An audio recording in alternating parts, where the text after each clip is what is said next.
Ladakh, where we saw a big protest recently, but despite that, Yashwant and his team are projecting that Ladakh will be with the NDA. From there, let's now come to Haryana. 10 seats in Haryana.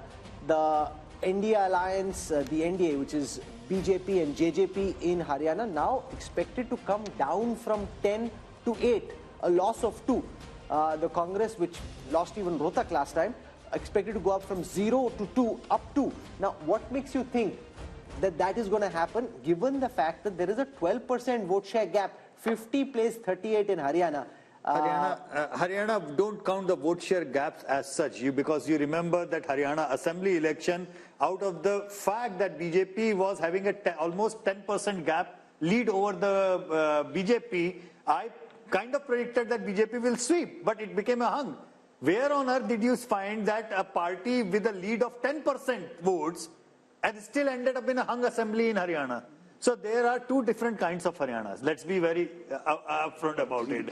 You know, there are two different Haryanas. And it's not regional. It's about the demographics of different seats. And the seats where it would be a Jat-dominated seats, they will be problematic for the BJP. The non-Jat seats would be easier for the BJP to win. Let's come to Himachal. Himachal is the one state we haven't dealt with in the north yet. Himachal, 69% vote share for the BJP last time. This time expected to be 60%. Down 9. The Congress at 27, expected to go up to 29. Remember, in Himachal, of the 4 seats, they are predicting that the BJP will pick all 4, the India Alliance none. The government in Himachal Pradesh at this time is the Congress government of Sukhwinder Singh Sukhru. Despite that, the Congress makes no gains in the Lok Sabha election in Haryana. Then the last state is Uttarakhand, where they're predicting just a small dip in the NDA's fortunes when it comes to vote share, from 61 to 59, down 2. India Alliance at 32, up 1. But when it comes to seats, all 5 seats predicted to go to the BJP. You know, therefore, when you look at the big picture, from the first region that we've looked at, and this is, if you're a T20 match and it's power play and you've just finished 6 overs of the 20, think of North India like this. The projected seat share across North India. First, the vote share across North India. NDA 52%, India Alliance 38%, others 10%. That's a 14% double-digit gap, and that includes, remember, Punjab, where the BJP is relatively smaller in terms of its vote share. How does this translate into seats, Rahul? And I think this is the story, and this has been the story not just now, but also 2014 and 2019. 154 of the 180 seats, as per the mood of the nation, done by C-Voter, go to the NDA, 25 to India Alliance. And remember, of these 25, majority again coming in from Punjab. Effectively, Rahul, that means it's almost game, set, if not match, just when you look at the North Indian numbers.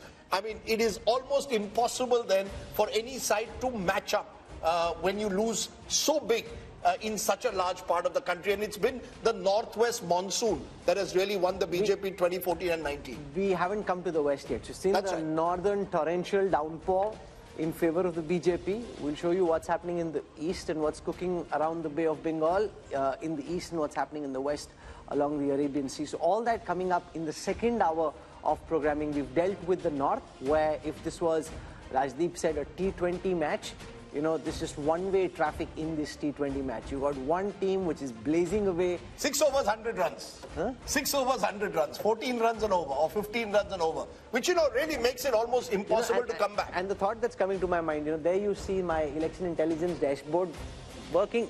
So many great ideas, so many different data sets which we are cutting and dissecting and diving. I'm wondering what's the point. If it's all pointing in the same direction, then there's going to be a lot of effort which won't really yield too much results. But anyway, unlike the opposition, we need to fight on. We need to bring all those data sets together for you.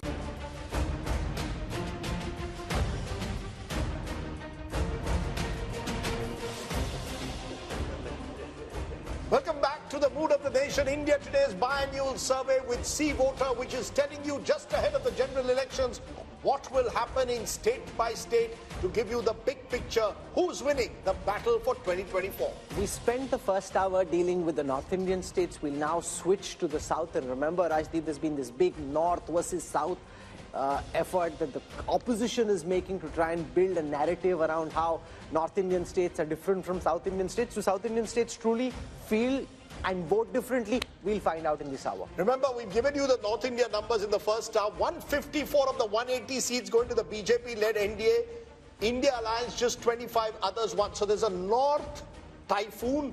What's happening in the South? Is there a hurricane the other way around? Let's start. India mein cyclone aata hai, sir. Cyclone, okay, the southern cyclone. Sorry, the southern cyclone and there are cyclones that take place in south of the country. We're starting with Karnataka, a state which, remember, went to the polls 7 months ago in Vidhan Sabha. And interestingly, this is what it's showing. In terms of vote share, the NDA is way ahead of the India Alliance. Remember, there's a Congress government in Karnataka. 53% at the moment to the NDA, 42% to the India Alliance, others 5. This is identical in vote share compared to 2019. How is this translating into seats? Remember, 28 seats in Karnataka, 25 were won by the BJP last time. And we are saying the BJP is down just 1. 24 from, remember, 27 now includes the JDS, which has joined hands with the BJP there. So the BJP, JDS 24, that's down 3, but they're still holding its own. India Alliance just 4 in a state where the Congress is in power, and India Alliance means effectively Congress here, others 0. So you've got the first southern state giving bad news to the Congress party. And Rajchenggappa, it's your home state, so why don't you kick off? It suggests very different verdict to what we saw 7 months ago when the Congress won pretty decisively. But let's say, Rajdeep, it's not surprising in Karnataka. It's if history. You recall it started from Karnataka when Rajiv Gandhi swept Karnataka, winning about 26 or 28 seats in 1984. Within 3 months, Ramakrishna Hegde was elected as chief minister.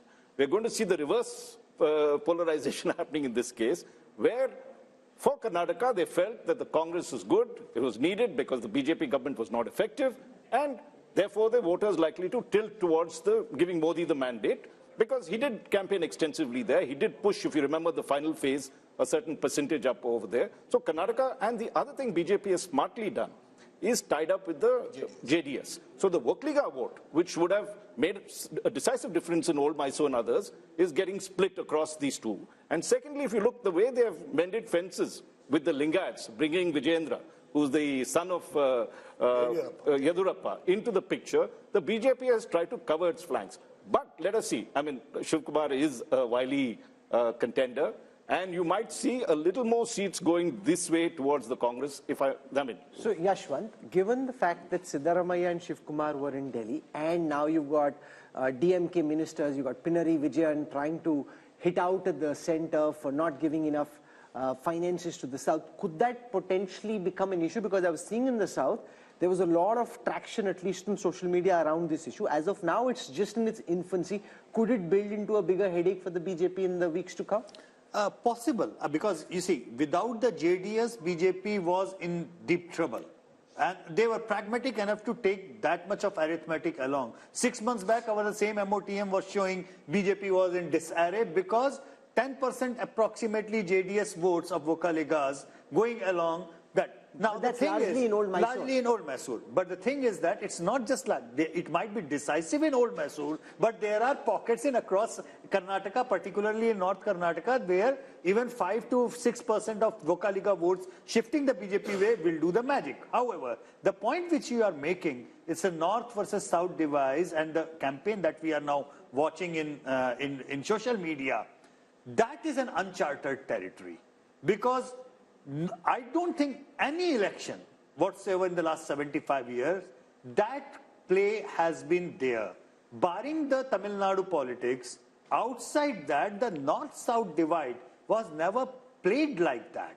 So that's important. It's very important. And this issue is still just about germinating. Just germinating. Amitabh Tiwari, is there seamless transfer of votes from the Janata Dal secular to the BJP, or do you think it might seem like that, but on the ground, it's not so easy to transfer? See, JDS vote is largely anti-Congress vote. See, the regional parties have been born out of anti-Congressism. And if you see the gap between India bloc and the NDA bloc, it's 11%, and out of which 9% is largely JDS. So JDS has pockets of influence in not only the old Mysuru, but even the Bangalore region. There, the implementation of schemes has been very good. And Congress is trying to project the Karnataka model as their model. But historically, BJP has been strong in Karnataka. From 1919 to 2019, they have won all the elections barring 1999.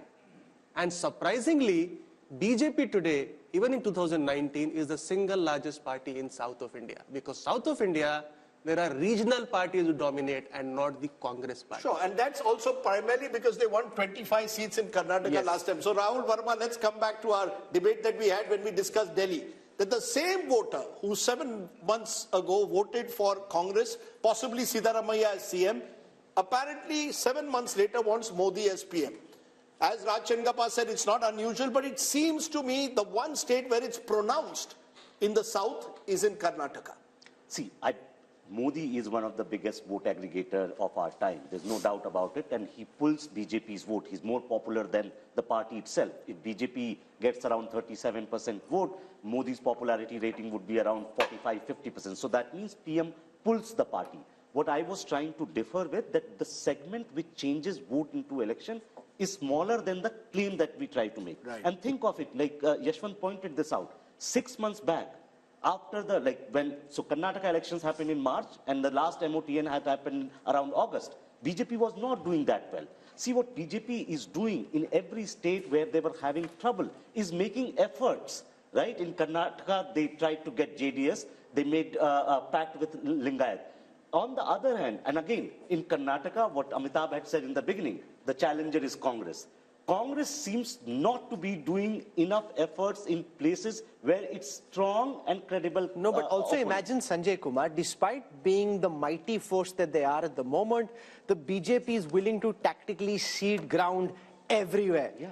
Even in Western Uttar Pradesh, to a party like the RLD, to the JDS, where they think that they can make inroads in old And also, Rahul, they called the JDS, they called Kumaraswamy corrupt and a dynast. I mean, it was very clear, we will never touch the JDS. You'll recall they called Mukul Sangma all kinds of things till the day the numbers came out. Then they changed their mind. So the level of flexibility is very great. You know, Sanjay Kumar, because this was one of the states where there was a potential double-digit loss for the BJP. So also look at the irony. The party that is supposed to have the ideology shows political dexterity. The party with no ideology, so to speak, in terms of certain core philosophical issues, is very rigid when it comes to tactical alliances. Sanjay Kumar. I think the problem with the Congress is that it is slow in taking initiative. I would say even lazy in taking initiative. And if you look at the BJP on the other hand, even if they realize that they are going very strong in 2024, but they don't want to leave any chance. And my own sense is that if you talk to any BJP leader, they are pretty sure that they are winning 2024. But why they are entering into all these alliances despite ideological differences, despite having, given strong statement against the leader of those parties, is that they want to big win. They don't only want to big 2024. Let's take that just a minute. I'll come to you, Rashid, a moment. Mohan Kumaramangalam, national spokesperson of the Congress, Ajay Alok of the BJP. To both of you, first to you, Mohan Kumaramangalam. There's so much of talk of the Karnataka model, that the Congress is saying the guarantees that we have given will win us an election. The numbers at the moment are showing, at least in a Lok Sabha, that's not working. I spoke to Mr. Siddaramaiah only yesterday. He seemed very confident. He also is playing this sort of discrimination against Karnataka card. But at the end of the day, our numbers are showing the BJP virtually repeating its performance of 2019, which would be hugely significant. If your numbers do bear out, Rajdeep, it would be hugely significant, no doubt. But I think your survey was conducted between December, May to January end, if I'm not wrong, which is at the height of the Ram Mandir propaganda craze that happened. And everything online, everything on TV, everything you turned on any channel was about the Ram Mandir. So I think definitely that sort of hysteria would have been captured somewhere in your survey. I don't think that they would find it easy to maintain that kind of momentum going forward. The other thing is the arithmetic of JDS plus BJP might look right, but I don't think the chemistry works at all. Just for example, Kumaraswamy was in a rally with the BJP and was wearing a saffron shawl, I think, and the senior patriarch Devagowda came out and said that it would have been better had he been wearing JDS colors. So even something as small as that could be a flashpoint for misunderstanding between the two. The third thing is, you have this national narrative of the BJP that is against nepotism, dynastic rule, etc. So I'm wondering how they're going to reconcile that with pushing Vijendra to the front as sort of the face of their party in Karnataka. You just can't reconcile the two in a national election. And like I said, alliances, whether that be with the JDS or with someone else, they don't really, vote transference is going to be one of the major issues to watch out for in there. Ajay Alok, on Karnataka, the transferability of votes from the Janata Dal secular to the BJP and vice versa, the Congress would hope that that might not be easy. We saw in the last elections, but also the JDS's vote is typically an anti-Congress vote. It didn't happen when the Congress and the JDS were together. That's the concern. Will there be transferability of votes, or do you think, especially in Old Mysore, the BJP is now seeping the idea that it's okay to vote for the Kamal, and that helps the BJP in a 15-20 year horizon as well, build in the one region where they are weak in Karnataka?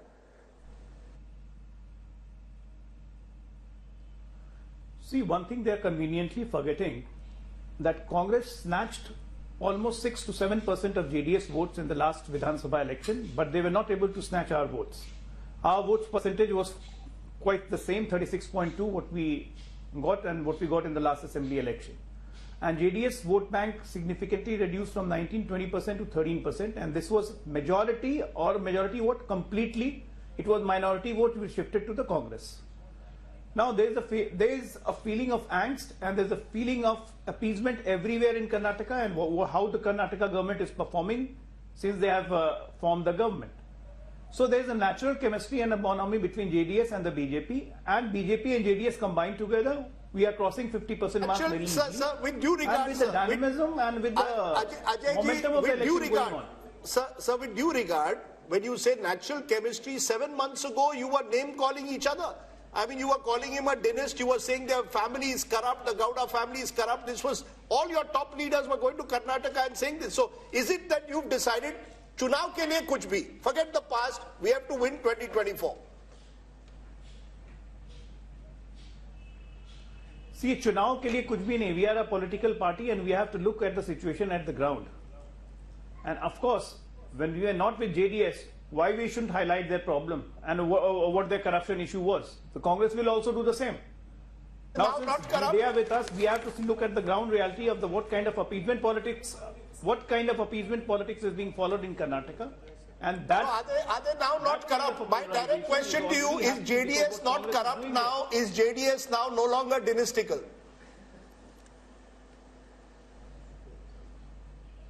Well, it is dynastical. As far as corruption the matter goes, it's all in the court. If they are convicted, they are corrupt. And JDS is dynastical, there is no doubt about it. We are having a strategic alliance with them. They are not merging into BJP. Yes, yes. Rashid Kidwa, you wanted to make a point. I think, Rajdeep, if Yashwant Deshmukh's figure come true in Karnataka, this would really reflect mood of the nation. Here is a government which is a proven track record, performing well. The Congress party is there on the ground. It's not a lazy party, at least in Karnataka. And in spite of that, if they lose badly, that will tell you a mood of the nation, a pro-Modi wave. Second thing is, it will also create a huge political upheaval. You remember, there was a lot of rivalry going on between Siddaramaiah, Chief Minister, and DK Shivakumar. And this will, become a big issue. So are you saying the possibility of that government either falling as it did after 2019, or are you saying there could be a change in Chief Minister if these numbers hold? All kind of possibilities are there. If this happens, then I don't see future for Siddaramaiah government there. Okay. From Karnataka, let's come to Telangana. I'm just trying to keep it moving so we're able to give enough time, because otherwise we have very irate viewers in a particular state that this is how important our state is and you didn't give us enough time. So let's just try and keep it moving.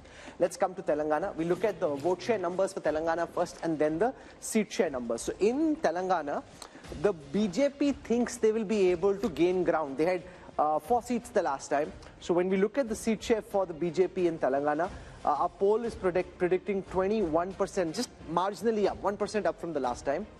The big jump here is for the Congress, which was at 30% last time, this time at 41%, whereas the BRS and the other parties, which includes OVC, coming down to 38 from 50% the last time. So the big change really is the bump in the fortunes of the Congress and the decline in the fortunes of the BRS. How does this translate into seats? The only sliver of hope that we're seeing of all the numbers that we've put out so far in the Mood of the Nation opinion poll are actually coming from the 17 seats of Telangana, where the Congress's tally is expected to go up from 3 potentially to 10. That's up 7 from the last time.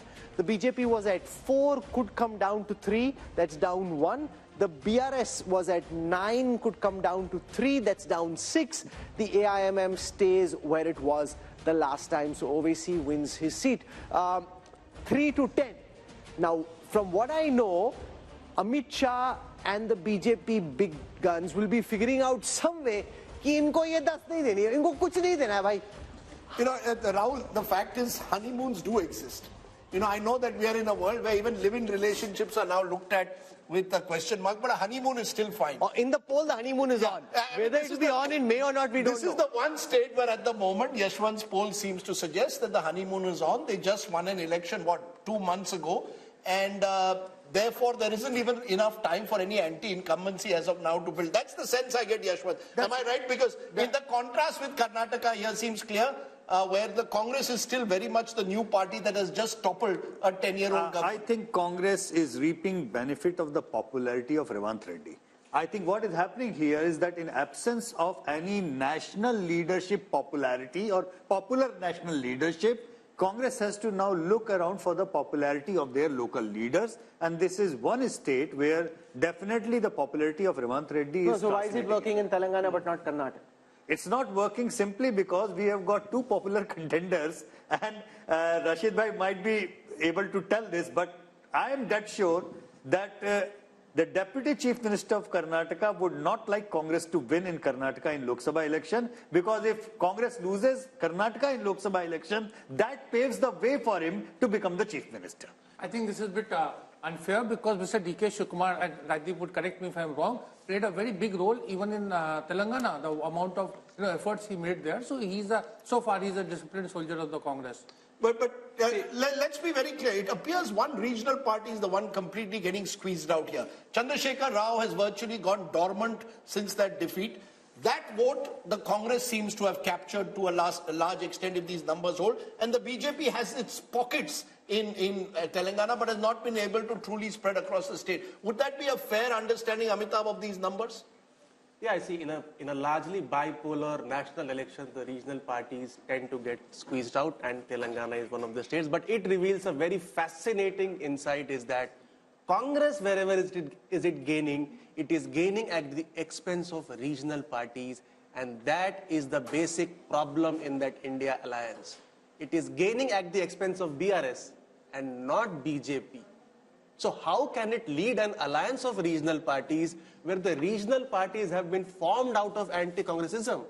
TMC has come out of Congress. YSRCP has come out of Congress.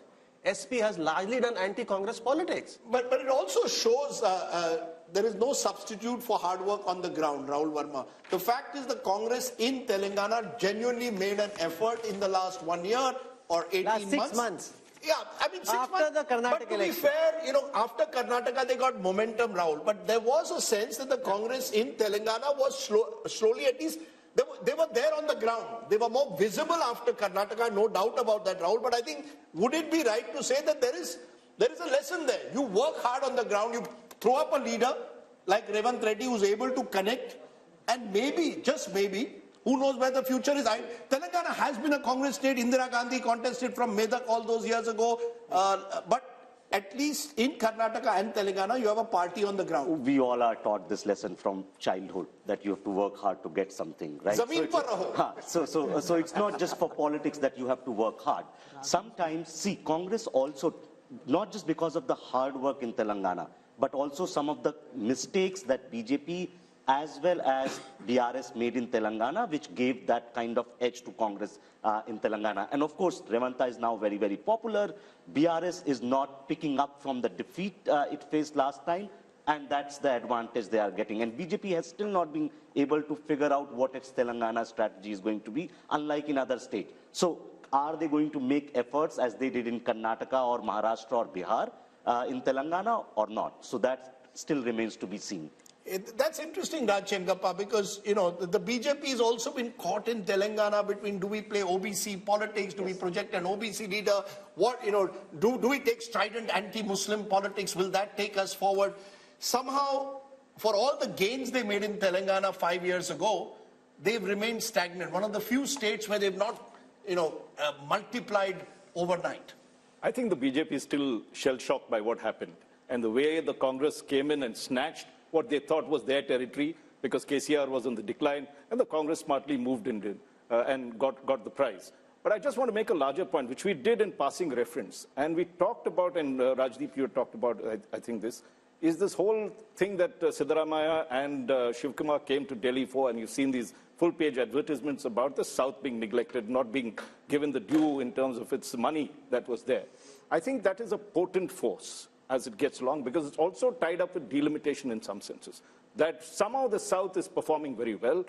Telangana is one of the states, Karnataka we talked about, and yet, you know, so this kind of thing can begin to erode on the Modi wave factor. No, so it is an idea.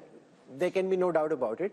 But does the opposition have the wherewithal to mount it into a meaningful idea, take it down to the ground in the weeks before polling? No, but give you a very interesting example. Mr. Pinarayi Vijayan is in town today. He led a protest. The Congress decided not to join it because the left is their prime opponent in Kerala. So there are internal divisions. But when I asked Mr. Siddaramaiah, he said, yes, we would like to hold a convention of all the southern chief ministers soon. So they will play this card. And at least it's a card with some emotional connect. No, but it's also Picho Suja.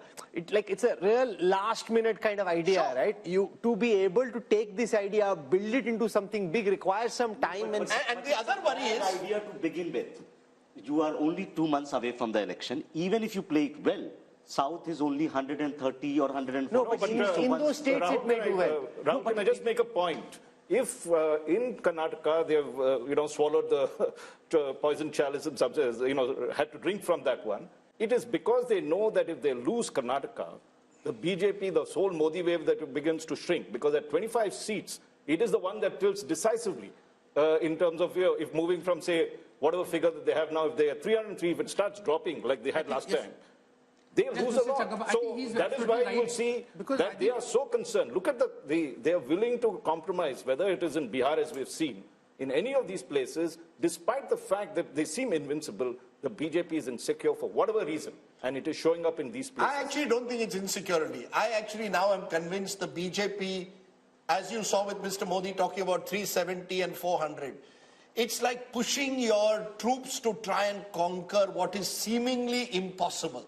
So you say Karnataka, okay, people are saying we are going to lose there, put all your might in Karnataka. The Prime Minister's repeated trips to the South at a time when, you would have thought they would say, okay, South is an area where we will not do well, suggests that actually they think South is a growth area. It's fascinating. Okay, so one seemingly impossible thing, but why not? When you are talking about the possibilities, if the BJP can go all the way to bring the JDS, if the BJP can go all the way to bring Nitish Kumar, why nobody is talking about possibility of BJP and BRS coming together? Look, the BJP at the moment, the BJP is hunting for allies all over. The BRS is a potential ally, but I think they see Telangana as one of the states where they want to grow in the future. And to grow, they have to finish the BRS. See, once the regional party is finished, make it BJP versus Congress in Telangana, advantage BJP. So that's the one reason why they may hesitate from taking on the BRS. And Chandrasekhar Rao is a wily leader. I think Kumaraswamy is desperate. But Rajdeep, correct me, Raj. No, I just want to make a quick point to what you made. Yeah. The fact is that Modi came into Telangana for an election campaign and said that KCR had approached him to help out his son, and so there was this talk of an alliance that was building over there. Yeah. And of course, as we've seen, they've patched up with JDS. Exactly. Okay. Yeah. TDP. Exactly. So the point which Rahul, Telangana is fascinating, but we need to move on, because otherwise we'll get caught in the politics of one state, and then people in Andhra will start feeling bad, and that's never a good idea when you're discussing Telangana and Andhra Pradesh. So Andhra Pradesh on your screen next. 25 seats here. I look at projected vote shares first. The YSRCP of Jagan Reddy had 49% vote share last time. That's projected to come down to 41. That's 8 down from the last time, but The TDP, which was at 40% the last time, is now expected to go up to 45%. Remember, we had Chandrababu Naidu meeting the Home Minister recently. Are they picking up signals which before this poll the others hadn't, but BJP obviously had its own polling on the ground. The BJP had very little vote share, it's just marginally expected to go up. The Congress had very little vote share, marginally expected to go up. But the big change there is for the first time, we are seeing the vote share of the YSRCP since Jagan led his party to power after that famous Padyatra, lesser than the TDP, a 4% gap, converted into seats. Fascinating here, very, very fascinating, because remember, Chandrababu Naidu was really given the rough end of the legal stick recently, and there's a lot of talk amongst the TDP supporters that there is sympathy on the ground there. That is reflecting in the numbers for the first time, because from 0 the TDP is projected to go up to 17. If you ask me, of all that we've seen, this is the one number that pops out of the screen and grabs my attention. You know, my sense is Mr. Amit Shah has got a sense of what Yashwant Deshmukh's poll was suggesting. Because why is no, it? Sanjay Kumar is surprised. He's because you've got, before I can, because you see, Chandrababu Naidu was there. Clarification, Rajdeep. Yes. Is TDP only TDP or TDP plus Jana Sena, obviously. plus Jana Sena. Is it Jana Sena also in TDP? But you see, the thing is that you've got a party whose leader, Chandrababu Naidu, has been knocking on the doors of the NDA for months now. And the NDA wasn't opening the door. Suddenly at the Ram consecration ceremony, you see Chandrababu Naidu there. Now Chandrababu Naidu's come back to Delhi, and apparently there are two views within the BJP. How far should you go to completely embrace him? But I think the BJP wants to be clear. They want to be with the winning side in Andhra Pradesh. And the Andhra side also wants to be with the BJP, because you need help from the center. So if these numbers are right, one of the alliances we could see in the next couple of weeks is TDP. No, but remember, Jagan is also meeting Amit Shah. So now we don't know. I'm just saying these numbers. The BJP has both the Andhra balls up in the air. They can decide where they want to go. No, the thing is that BJP cannot decide who forms the government in Andhra, because I think the real battle there remains Chandrababu versus Jagan Rahul. But with these numbers, the BJP will be tempted to go along with Yashwant Deshmukh. This is the most fascinating insight of all that we've seen so far. The Telugu Desam, where many people had started writing the obituary of Chandrababu, political obituary of Chandrababu Naidu and his party, pops out.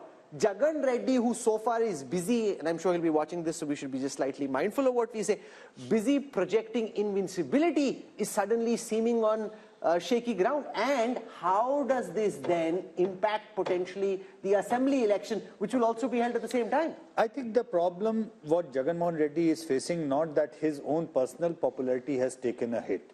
I think the problem is there is a huge number of non-performing MLAs and MPs. The anti-incumbency at the micro level. In your view, is the assembly mood also the same? Yeah, I mean that's what is happening right now. You're sure about that? Unless he changes, no, because you don't know for sure, because this is a Lok Sabha poll. Yeah, that's what I'm saying. But do you think it indicates assembly mood also? I'm getting the indication of that same as well. Unless he changes huge number of sitting MLAs, chops the tickets and gives fresh faces, he has a problem even in the assembly. What's gone wrong for him? You met him recently. What would have suddenly gone wrong? Because this was not the situation in the last MOTN. So it's obviously changed just in the last 6 months. Look, the fact is, Andhra polls have always been closely competitive. Even when Jagan lost in 2014, it was a very wafer-thin margin, especially in terms of votes. So both sides have strong vote bases of their own. If the Kapu vote, which comes in through a Jana Sena, gives you an accretion, it helps Chandrababu Naidu. My sense is I would not write off Jagan Mohan Reddy. He's done a lot of welfare schemes. He's banking on welfare schemes, the sort of Modi model taken into the Labharti model at the state level. But there is also a sense that many of his MLAs have been distant from the voters, have either been accused of local level corruption. He's changing 60 MLAs out of 150 that he won. So there's a clear sign that he also recognizes local anti-incumbents. So I have a theory. If it's as tight as this and the TDP is bouncing back, whichever side aligns with the BJP, potentially Amitabh Tiwari has the advantage in Andhra Pradesh. Would you agree? With one caveat before you go to Amitabh. Remember, there is a solid 8 to 9% minority vote that's Muslim, plus a large Christian vote out there. And in a way, many of Jagan's advisors have been telling him, let Chandrababu go with the BJP, it will allow you to consolidate that vote. So it's a gamble. Counter to that, I mean, there is another set of data which generally, I keep on mentioning, I mentioned you Punjab, Tamil Nadu and Kerala. I did not mention Andhra Pradesh in that. Even though Congress and BJP both are out of equation in Andhra Pradesh, but Pradhan Mantri Modi's personal popularity in Andhra Pradesh is way more than Rahul Gandhi's. So what I'm simply trying to say, even though BJP has no equity whatsoever over there, there are certainly emotions attached on the Congress, anti-Congress and the old fault lines that the political fault lines are. And one recent development is Jagan Mohan Reddy's sister going to Congress. Now, if from here onward, Congress gains by virtue of Karnataka and Telangana just even 2-3 points, that entire vote block is going to come from the Jagan Mohan Reddy because they share the same vote. So the Congress jump is only going to damage Jagan. See, BJP has a problem of plenty here, so it will choose whichever party is going to win more or a higher number of seats. However, as you mentioned, Andhra is one of the few states where simultaneous elections already take place. And generally what happens is that whatever is the result in the Vidhan Sabha election is reflected in the Lok Sabha election. Andhra 2014-19, Telangana 2014, Odisha 14-19 and Sikkim 14-19. So this could be reflective also of the YSRCP facing pressure or anti-incumbency even I at the can local tell you one level. thing very clearly. Chandrababu Naidu is going to be on India Today television very soon. The TDP already picking up these numbers. They are flying with them. This, frankly, Rahul Verma, is the first piece of good news they've had for a party. And I think this is where legal overreach always is double-edged. You think you're killing your enemy. It can potentially create sympathy and can help your opponents bounce back. Again, something you should know, right? Anyone who's in politics knows this. But then politicians also are humans. They have egos, they have anger, right? And they, in their overreach, try to do something which may backfire. So we don't know whether TDP's gain are actually coming because of that legal overreach. This might also be happening because Congress might be gaining certain votes, which is coming from Jagan's party. And no, but that's overhyped. From 1, if they're going to 3, that's only 2% up. You can say it's 2%, but the Jagan Reddy is losing 8% vote share. Only 2% the Congress has got extra from the last time. So remember, Jagan Reddy's graph at this moment is very clearly coming down. That's what this data represents. There's no running away from it. And Chandrababu Naidu would be doing a bit of a dance right now, Sanjay. But BJP's overtures towards Chandrababu Naidu also reflects, the BJP and Prime Minister Modi. He wants to get a foothold in southern India because, you see, if he's comparing himself with Jawaharlal Nehru, with Indira Gandhi, with Rajiv Gandhi, with this Congress Prime Ministers, you cannot be a Prime Minister of India and, 100 but it also shows, out of his bounds. But it also shows flexibility again. Here is a leader who 5 years ago tried to lead the opposition charge against Prime Minister Modi, spoke angrily against the Prime Minister. Nitish did the same. And you're willing to embrace them all. So I think the Prime Minister is very clear that in politics there are no permanent friends or enemies, something that the Congress could learn. Think about it. Jagan Mohan Reddy comes from a Congress family. What stopped the Congress in all these years from making at least one solid overture to him to try and embrace? What do you do instead? You send his sister to contest against him, which clearly for him is a red rag. You've actually, according to which he said in the interview to us, you've divided my family. So any question of his family is already divided. No, 1 minute. What stops the Congress? It's been 15 years now almost since Jagan left. You could have made an ego. There's a difference. Yes. No, my point is the Home Minister often says, BJP is ready to make that extra step of flexibility. Because the Home Minister often says, and the Prime Minister believes this, that power में होंगे तब अपनी ideology को हम implement करेंगे ना power में ही नहीं है तो कैसे implement करेंगे? Whereas Rahul Gandhi says power is poison. I think that is the fundamental difference. Rahul Gandhi says power is poison. Rahul made a very good point. That you see, an ideological party. BJP claims to be an ideological party, but is a party of power. The Congress claims to be a party of power, but is now under Rahul Gandhi trying to become a party of ideology. That I want people who are going to fight the RSS, come what may. So you've got a remarkable shift where the BJP wants to be the party of power. But Rajdeep, there's a very big difference. Yeah, everybody knows what the BJP's ideology is. Half the congressmen don't know what the Congress's ideology is. They don't agree on the same ideology. Rahul, so that's the reality. Let's also admit Congress does not have ED. Sorry? Can I Congress does not have ED. Sure, the ED is a factor which we will discuss, of course, but that's a separate factor. Go ahead. Point about TDP. See, yes. Even in 1999 and in 2014, TDP only came to power when it aligned with BJP. So TDP never That's the came point to I power was trying to on its own. So TDP has never won on its own. that's a very remarkable point, Rahul. Thanks for putting it, because in 1998 election, in the undivided Andhra Pradesh, BJP on its polled almost 20% votes, which forced TDP to join hands with BJP, and he swept again in 1999. So he made a very remarkable point. But can I make a distinction? Between Chandrababu Naidu and NTR? NTR had the power to win on his own. Chandrababu Naidu, when he took over the party, was not able to do that. That's the difference. Chandrababu Naidu was needed an ally. NTR did not need allies. That's true. But every time he has won, he has come along with the alliance of the BJP. TDP 2 months ago was thinking of joining the India Bloc alliance. After the 3-0 drubbing, it has again changed its mind. So the regional parties, hawa kidhar beh rahi hai, are very cognizant of this. And there's another little piece of trivia, Rahul. There are two wings of Prashant Kishore's IPAC. Yeah. One wing is with Chandrababu Naidu, and the other wing is with Jagan Mohan Reddy. And a few weeks ago, Prashant Kishore was allegedly on a flight with Chandrababu Naidu or his son, and all speculation sort of arose in Andhra. Is he going to now align with Chandrababu Naidu? He says he's not. But if these numbers are true, he clearly knows who's on the winning side. Jagan didn't give the NOC. But are you surprised with these numbers? Are you surprised at all with these numbers, Sanjay Kumar? No, about Andhra, we are all discussing TDP and YSRCP. But we are not discussing Jana Sena. I think Jana Sena is very important. If you just pull out Jana Sena from the TDP How much alliance, is the Jana Sena vote? It's roughly about 4.5%.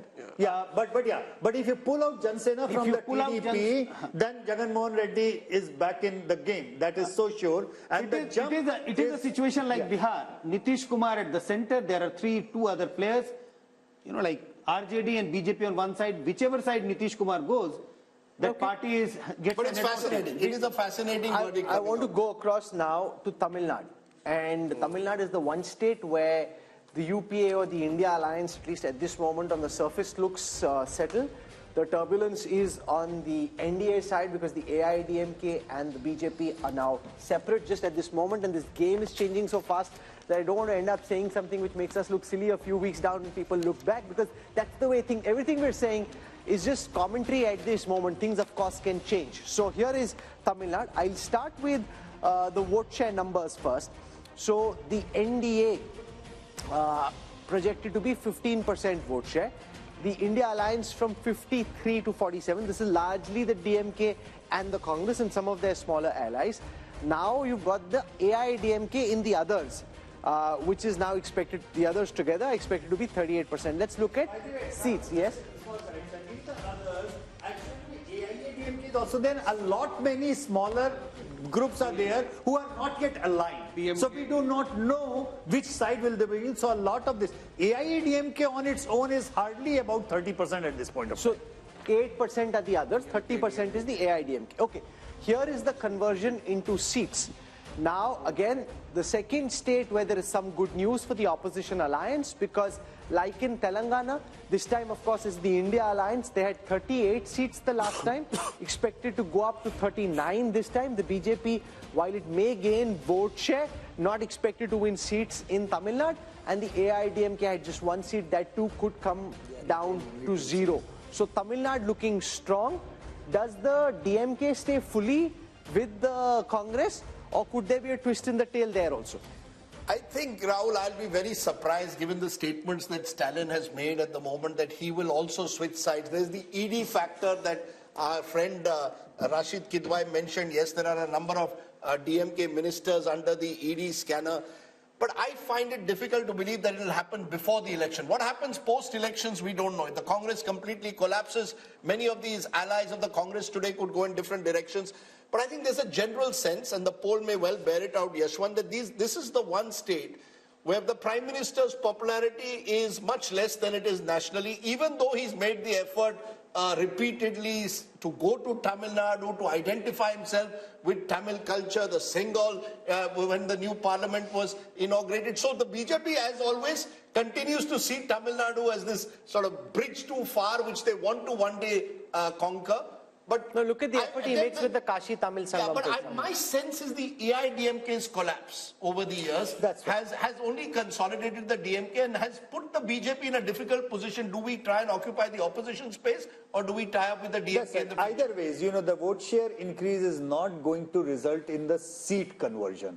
So is there a vote share increase substantially? Yeah, it's a vote share increase substantially. It could be further because, as I said, many of those smaller splinter parties might still go this way, that way, or the ND way. We do not know. No, is the BJP gaining or is the AIDMK gaining this plus 3%? It's the BJP gaining. AIADMK is not is going down and down and down all the way. And by the way, AIADMK is counted in others in this calculation. It's not counted in the NDA vote share for that. Yeah. No, but so you're saying a 15%. Just a minute. You're saying a 15% vote share is principally a BJP vote share? BJP and the other perceived alliance partners of the BJP, and that's not a very big number. I tell you why. In 2014, BJP actually contested with his alliance all alone, not being part of AIADMK or DMK, and they polled 18%, which is a decent enough number. But that vote share, just like Kerala, as I mentioned, BJP almost touches approximately 20% in Kerala. In Lok Sabha. But in Lok Sabha, but 0 seats. It doesn't really matter. 3 states where Prime Minister Modi has actually bent over backwards, I would say, in order to accommodate the political sentiment, Tamil Nadu, Kerala and Punjab. The gap is reducing. They are having a growth of organic level, I would say, but unlikely to convert into seats. Rahul, is there any possibility there's a buzz that the Prime Minister could contest from Kanyakumari as a second seat? No, so there's a buzz that, you know, he wants to bridge the north-south divide himself. 1 seat in the north, 1 seat in the south. Possible? You know, but Rahul Gandhi also showed some sense of weakness when he picked Wayanad. The Prime Minister may not wish to go only for the reason that if this north-south divide picks up and for some reason they end up on a shaky ground, you don't want to expose the man who's supposed to be invincible to any form of threat. Therefore, will they take that risk? No, they will go all out to shore up their fortunes in Tamil Nadu. Remember, the BJP is the only party at this moment which has a 20-30-year horizon on things. When I speak to top BJP leaders about, say, the strategy for Tamil Nadu, or say, why don't you just patch up with the AIDMK at this moment, it might make it easier. They're saying, you know, we want to end Dravidian politics. Not just about coming to power at this moment, it's also about a larger political, social, ideological fight where we want to integrate the country. I mean, at least they're talking that language and then pushing in that direction. Right. Oh, now, like the Chinese have a 20-30-year horizon, the Congress doesn't even know what they're doing tomorrow. Raj, where do you therefore see the DMK being? You know, if these numbers hold, the DMK will presumably be, if not the second largest party, certainly the third largest party once again. Does the DMK remain where it is with all the ED pressures that we speak about? Other allies are slowly drifting away from the India alliance? Or is there, you believe, a chemistry with Rahul Gandhi and the Congress that Stalin intends to cement? I think you have to look at what he gains. If it's only the ED that is putting pressure and how deep that pressure is, one has to look at. But funding, yeah, but fundamentally, Tamil Nadu doesn't believe in this one nation, one party, one nation, one language. So there's been that protest going on from the 60s. The more the BJP tries to emphasize all these things, and let's not forget, Prime Minister Modi had, you know, as part of the temple run, went right down to Tamil Nadu and did 2 temples out there to assure them that, look, we care as much not just of the Ram Mandir, but all your tradition and culture. So at the moment, I don't find a reason why Stalin should be switching unless there's some inside information. No, also, given the comments that Udaynidhi Stalin has made about Sanatan Dharma, I presume the BJP can't be then seen to be embracing them right away. Yeah, and the Tamil culture and the fact that anti-Brahmanism had ruled for, and continues to in many senses, it's going to be difficult for the BJP. It'll get this 10-15%. Mr. Modi's popularity is there, and we need to see that. Okay, let's turn then to the final state in our southern sojourn, which is the lovely state of Kerala that often marches to its own beat. Take a look first at vote share. If elections are held in 2024, what happens in Kerala is the UDF, that's the Congress-led front, 46% vote share, LDF 32%, 14% back, NDA 17, others 5. How is this translating into seats? Well, it's virtually a repeat of 2019, once again a clear sweep for the Congress-led UDF. The best news for the Congress so far, apart from Telangana, is coming from Kerala. 18 to the UDF, just 2 to the LDF. But remember, both are part of the India alliance. So no, but it's a big change from 2020, Yashwant Deshmukh, where you had the LDF come back to power. Now you've got, for some reason, very clearly in a Lok Sabha context, anti-incumbency against the left and very strong pro-incumbency against the Congress. And if Kerala was India, Rahul Gandhi would be Prime Minister. Absolutely. If Kerala was India, Rahul Gandhi would have been not only the Prime Minister, he would have been a Prime Minister with Rajiv Gandhi kind of majority. But having said that, I think 2019 numbers also came after a victory of left front in the assembly elections. Right. And so that way, Kerala is a very much split vote.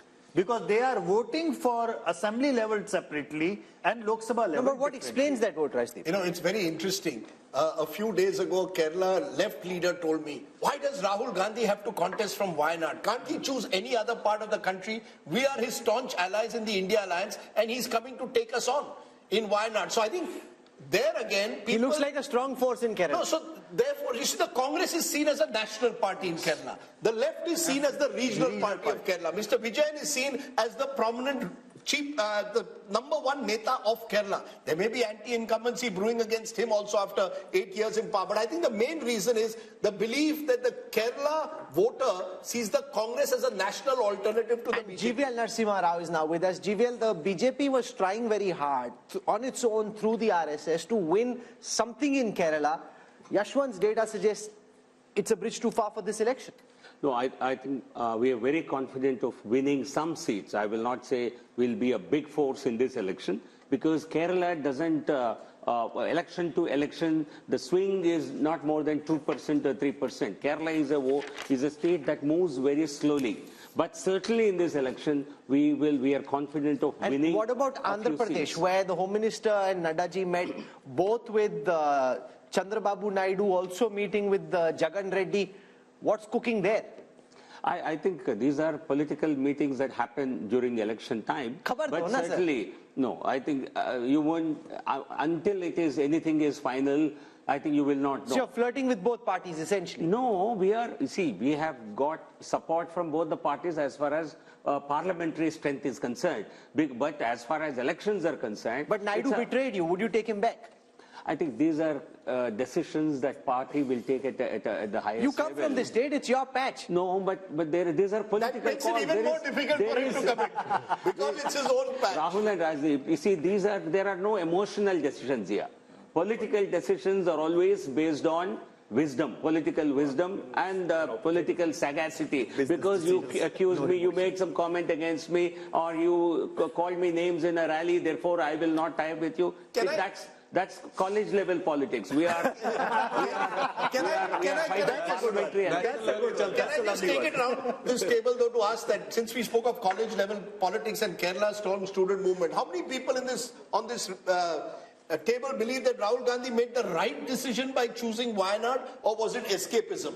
Did Rahul Gandhi escape from the reality of trying to rebuild and revive his party in UP by going to Kerala? Is that a mistake? Or is this a pragmatic decision to stay on in the Lok Sabha? Who wants to go? I think it was a pragmatic decision, and Rahul is very comfortable. If you see his, even Bharat Jodo Yatra in Kerala, whatever he was doing, talking, indulging in all kind of activities and all, he was very comfortable. He was what he is. So but you can't win India by becoming the Prime Minister of Kerala to take off from what was just said. That you've got to, instead of investing in rebuilding the party in the north, you're building your base in Wayanad where your principal opponent is your India ally, the left. I think yes, but these are not easy decisions. It's like, Prime Minister Narendra Modi contesting from Tamil Nadu. I don't think so. I don't think Prime Minister Modi believes or his party believes in any kind of bravado. No, but Rahul could have taken Telangana, he could have taken Karnataka. Why take Kerala, the one state where your ally is from your India alliance? Well, that would be a choice if you can. Is this KC Venugopal telling him take a safe seat? Wayanad, large minority population, and that also is seen as a factor. You're choosing a seat with a large minority population. It gives the BJP, and they did it in 2019, that you only want to contest in a seat with a large minority population. What are you saying? Are you saying minorities are not? They're also as much as Indian. They're not Bangladeshis. Sure, but it gives the BJP an opportunity to play on the seeming weakness of the Congress. That the Congress is only relying now on the the minority vote. No. Given a chance, I think the BJP would want to be very comfortable with minorities simply because they are also, bona fide voters governed by rule of law, constitution. Okay. Rahul Verma, you agree that Rahul Gandhi did the right thing by picking Wayanad? Depends on what the right thing means, right? Like if the right thing is just about getting a Lok Sabha seat, perhaps yes. If he thinks he can revive or make the party very, very strong in South, that's also right. As Rashid is saying that in southern India, and even this poll is saying that Congress is actually gaining in South. No, not in South, only in Kerala. Where in the South? In Karnataka, BJP is doing well. In Andhra Pradesh, in the TDP and the YSRCP. In Telangana, Congress is doing well. In alliance with DMK. In Tamil Nadu, they would do well. So in that sense, it's not a bad decision. I think, should he look towards South as well as build the party in North? That's what a leader is supposed to do. Modi campaigns in North and South and East and West, right? If you want to be a national leader... I think one of the key reasons, one-liner I would say, he lost Amethi because he went to Wayanad. Yeah, well, what I was told is that they saw their polls in Amethi suggesting a very tough fight, possibly losing. They looked for a safe seat in the South and picked Wayanad. So it was almost like some kind of security which Rahul Gandhi was offered. That no, but imagine if he's your main batsman and he's looking for a safe position. Which is my point. You see, this is precisely my point, Rahul, that I would have, if you wanted to choose South, choose Karnataka, for example, a state. Where did Indira Gandhi go? Indira Gandhi went to Chikmagalur, went to Beda. What is the safe seat for Karnataka Congress in Karnataka? I have no doubt that there could be potentially safe seats, including potentially Chikmagalur. But so look at the projected vote share and seat share of the South, because Rahul, I think it shows the exact opposite of the North. The vote share in the South, as per the Mood of the Nation poll, NDA 23%, India 41%, others 36%. How does it add up in seats? NDA 27%. That's just a small dip from last time. Remember, BJP got 29 out of 130. India 76%.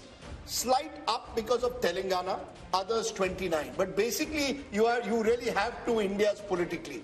You have the BJP dominant in North India, and you have India Alliance doing very well in South India. So whether we like it or not, there is a South-North political divide in this country. What implication that will have with delimitation is going to be a big question in a couple of years from now. Couple of years from now. At this moment, we are focusing on what is the mood of the nation. Welcome back. You're with us on the India Today Mood of the Nation opinion poll. The results of this poll are already buzzing and trending in every state, from Andhra Pradesh to Telangana to Uttar Pradesh. Wherever we are going, a mini tsunami on social media, lots of posts being viral, exchanged. So that's good buzz to have. We now want to come to Rajdeep's home state of Maharashtra. He's already itching, getting out of his chair, all set to get you what should be quite shocking. No matter what you're thinking is happening, I think you'll be shocked by what Rajdeep's about to show you. Rajdeep. We've gone to the north, we've gone to the south. But the best part of the country is when you're a West Indian. So I'm going to go as a West Indian, I've got to go to Maharashtra. And whoever thought Maharashtra would be one of the states which would see so much of chaos and instability in the last 5 years? We've had 3 chief ministers and plenty more in that state. What is the mood of the nation showing for Maharashtra, a state that will have both Lok Sabha and later in the year Vidhan Sabha? NDA 40%. NDA 40%. So that's the BJP and the Shiv Sena, into brackets Shinde. India 45%, which is 5% higher. 40 plays 45%, others 15%. And 45 is NCP, Uddhav Sena, as well as the Congress party. So 5% edge in Maharashtra to the Maharashtra Vikas Aghadi. The opposition, the best news coming for the opposition after Kerala and Telangana is here in Maharashtra. This could be another big surprise, therefore. How is it projected into seats? What is Yashwant Deshmukh C voter poll saying for Maharashtra?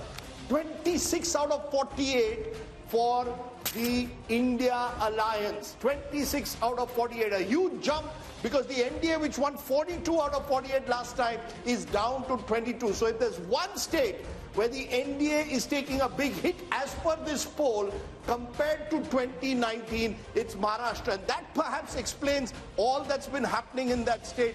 Breakup of the Shiv Sena, breakup of the NCP, because Rahul, clearly here too the BJP knew this was the one state they were in trouble, which is why They have slightly narrowed the gap, but they're still behind here. Yashwant, are you sure about your numbers for Maharashtra? Because they've taken a large part of the NCP, they've taken a large part of the Shiv Sena. If this is where things are at the end, then no matter what happens in this Lok Sabha election in the Assembly, the BJP and what they have is going to face a very tough time. Why are we ending up with these numbers in your poll? Rahul, out of the 140 crore people in India, is any damn person sure about Maharashtra as on today? I mean, let's be honest. People are confused, not just because of the previous mandate, the current mandate, people going here, people going there, parties being split, and now the symbols are with the people who did not form the party and with somebody else.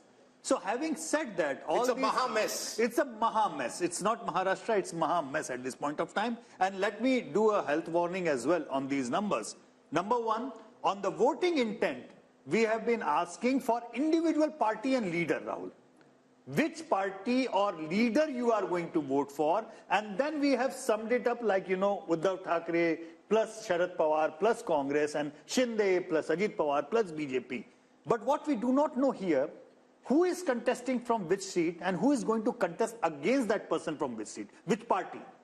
What I can see, wherever the BJP tickets would be there, they would be sweeping like anything.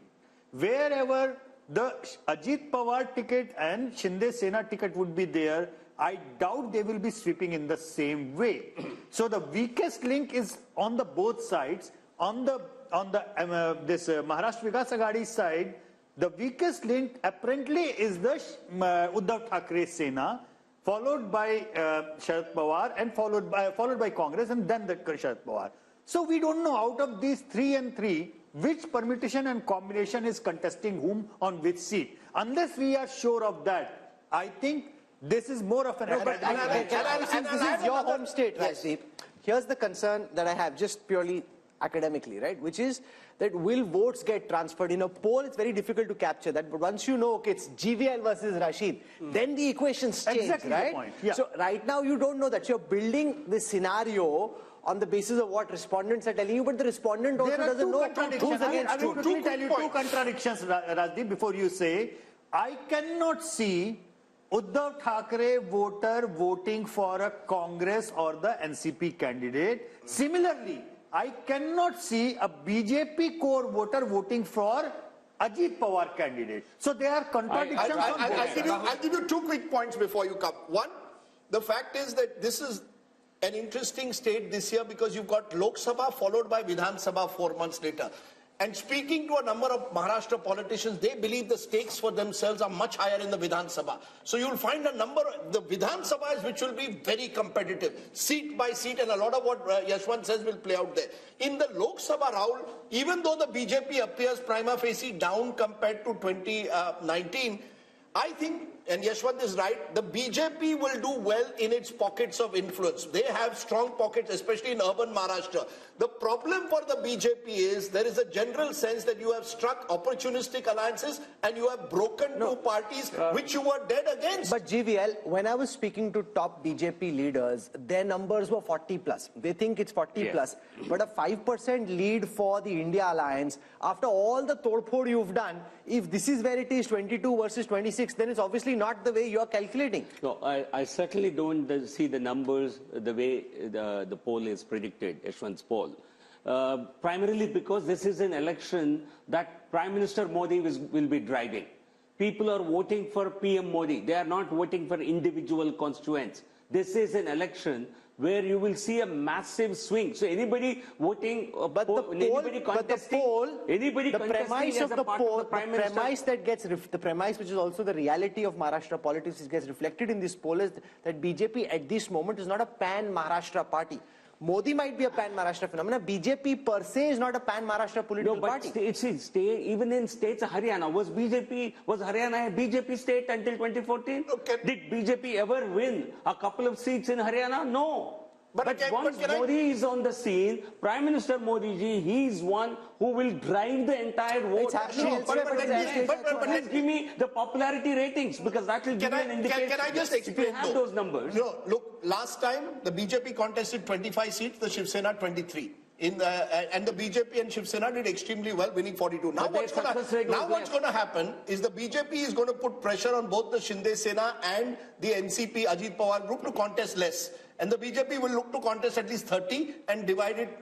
The Ajit Pawar's party is happy not to contest Lok Sabha. Their energies are on Vidhan Sabha. Similarly with Shinde Sena. So that might actually mean the BJP could contest more in the Lok Sabha. I think the worry is that there is genuine anger against the way governments have been broken, fallen on all sides, towards all politicians. So I think you will find Vidhan Sabha becoming a real battleground. Yes. Lok Sabha, yes. The Modi factor does play out. Sharad Pawar clearly is weaker in a Lok Sabha election at the moment. He may not even be able to sort of, campaign as aggressively there as he would in a Vidhan Sabha, but he will hope for some sympathy. Uddhav Thackeray is hoping for sympathy, which may come in a Vidhan Sabha, may not come in a Lok Sabha. So Rahul, you could see Maharashtra in the space of 5 months having two very different verdicts. But, Madhu Yaksha Gaur, this is your good news.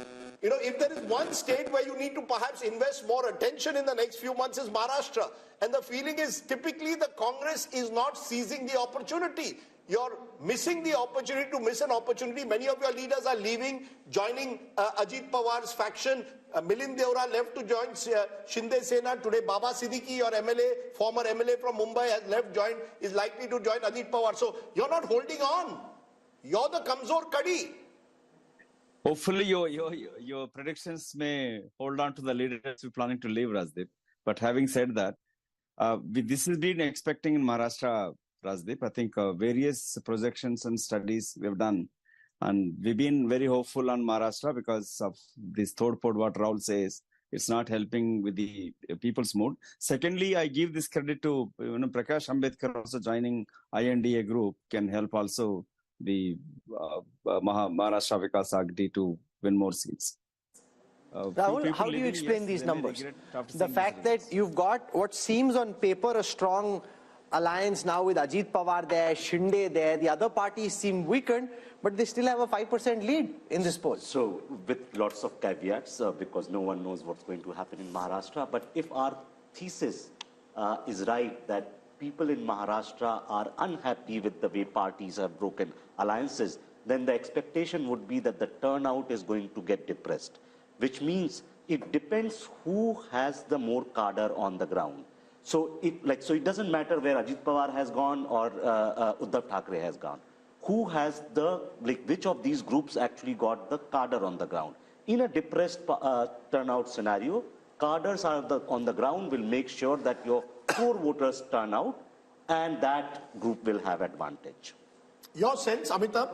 See, actually, it's a khichdi. So, nobody knows which party has the vote, but Shiv Sena and NCP have the symbol. Symbol plays a very important role in elections. That's number one. As you said, BJP will now bargain for a higher number of seats. So it will be able to win more and also transfer its votes to the SHS and the NCP candidates. Now it depends upon how much they have. However, the bad news for the India Alliance is that Congress becomes the #1 party of this India bloc because it is the largest party today in the Vidhan Sabha. And it will demand for the highest number of seats. And here is where the India bloc does not have a track record of elections because they have not fought together, and the seamless transfer of votes will be between candidates is unlikely to happen. But if they had any political smarts, the Congress and the India Alliance, Rachingappa, should now be doubling down where they see opportunity. Maharashtra, instead of frittering precious ammunition on states which are fallow ground, they should focus on where the land looks politically fertile for them. The problem is that's not how they're thinking. BJP is going state by state, seat by seat, candidate by candidate, plucking, and the Congress is trying to do some kind of an ideological revolution. At least Rahul Gandhi is attempting some kind of an ideological revolution here. But I think the reverse is also true. The way the BJP and Mr. Modi is obviously party to these decisions has been picking up and splitting parties and everything else, and Rajdeep talked about it, doesn't do their image any good. And in Maharashtra, but their calculation is image doesn't matter when it comes to voting. That's their brutal calculation. If you are saying I'm taking you to a Viksit Bharat, I have cut corruption down, I am against dynastic politics, you have to then prove that on the ground. Let GVL respond to that. Let me just finish the argument. Okay? Yeah, go ahead. Because I think it's a principled thing that happens. In Maharashtra, I have a feeling Rajdeep could vouch, and he also expressed it, is I think people, there's a Marathi pride that, which you can define in some ways or the other, right? People must be truly fed up at the way these parties have behaved on that, the way they've split, completely cynical. How do you explain that when you want to take this nation to greatness and you're playing let dirty GVL respond to that. They see, people are very, very practical. Let me put it this way. People have great trust in Prime Minister Modi. They know he's the one who will deliver Viksit Bharat. And if he does not have the strength in a particular state to sweep that state, let him galvanize, get that support, because we want him to win. No, the people want him to win. People have trust in him. No, sir, but can I ask you, you're saying people have faith in Modi. Point taken. But when Mr. Modi says there is a 70,000 crore scam in irrigation, points virtually to NCP and Ajit Pawar, 1 week later, Ajit Pawar joins you, what's the message? I was in Nashik, where a gathering which included RSS people were there, and they all said, sir, khoke ki rajniti hai. They openly said it. The word khoka has become a sort of common parlance on the street of Maharashtra. How does that lift the Prime Minister's image? If one moment you say there's corruption, next moment you tie up with the same corrupt person, how does it lift your image? Let me tell you this, people understand there are some political compulsions. At the end of the day, you want Lord Krishna to win. You want Bhagwan Ram to win. There are some adjustments they will have to make in the interest of larger national good. But have you gone too far? The point is, no, I'm telling you, this is the Hindu psyche. This is an important point that GVL Narasimha Rao makes, because when I was interviewing Dr. Jaishankar, and I've seen now several people say this, they talk about Bhagwan Ram, they talk about Hanuman, they talk about the Ramayana and the Mahabharata, and they talk about tactical compromises on the battlefield, which leads to the war being won. So this is something that we're seeing now quite a lot of, which is what he's talking about. No. But then, Rahul, with due regard, sorry for speaking out, because it's my home state, I feel strongly. The fact is, where does it fit in with the kind of Ram Rajya that you talk about? You know, what does it leave you with? Is this Ram Rajya that you tie up for Kokiti Rajniti? There is no politician in this country who represents the true political virtues than Prime Minister Modi. No Prime Minister, no Minister, no Chief Minister in this country can match even an iota of Prime Minister Modi. So what matters to them is Prime Minister's qualities. I have he's a man of total integrity. No, so you're saying you can do all the wheeling and dealing on the ground, but the Prime Minister's image is not touched by it. No, they know he's not making compromises. Party but Rahul Verma, this is local. Yes, Rashid. Yeah. I mean, by going by Mr. GVL Narasimha Rao's logic, BJP should be winning all 543 seats. If Mr. Modi is on a big ticket, he's there on Tamil Nadu also, he's there in Telangana also, he's there in all other states. I think, we must accept what Mr. Yashwant Deshmukh survey is projecting. We have gone through over 300 seats, and there is a kind of trend. This is a very interesting thing about what is the findings of Maharashtra. There are 4 states that were always, they are kind of, outliers, and they are giving something in favor of BJP. In case of Karnataka, in case of Maharashtra, there is a trend, and we will see. No, Maharashtra is not Bihar, with the BJP. It's the other way around. Precisely. So I'm saying there are 4 states that were very crucial in 2024. Even if the outcome is kind of well known that the BJP has an advantage and Mr. Modi is a favorite. 1 state is Bengal, other state is Bihar, 3rd state is Karnataka, and 4th state is Maharashtra. Now it is giving different kind of trends. I think we must accept what Mr. Yashwant Deshmukh is predicting. We cannot be finding faults with his methodology or, how it will shape in Maharashtra. We can't be having different... Yes, Rahul, very quickly. So, two points. Yes, in politics, all politicians and parties make these tactical calls. But these tactical calls are going to have cost in the long run. Indira Gandhi in 70s did a similar thing. At some point, it costed her party. Maybe, perhaps, when Prime Minister Modi is around, it won't cost. When he's not around, it may cost the party. So all parties face that cost. Second, throughout the survey, and Yashwant ji has to correct me on this, I have not seen a single state, except the smaller ones perhaps, where BJP is gaining votes from 2019 numbers. They're gaining seats. Even in UP, the votes are not basically... They've got a slight bump, 53%. Yeah, 50, so 51, 52. So in that sense, like in North, there are no big gains coming.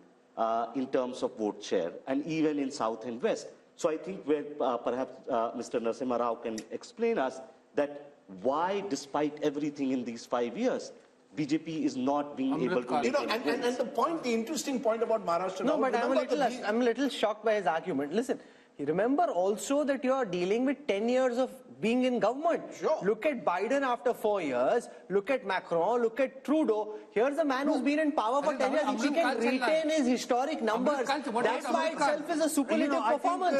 I think, Rahul, the point that you made about the 2 point or less, like somewhere they were leading by 60 points, now they are 58, 2 points. I understand your point.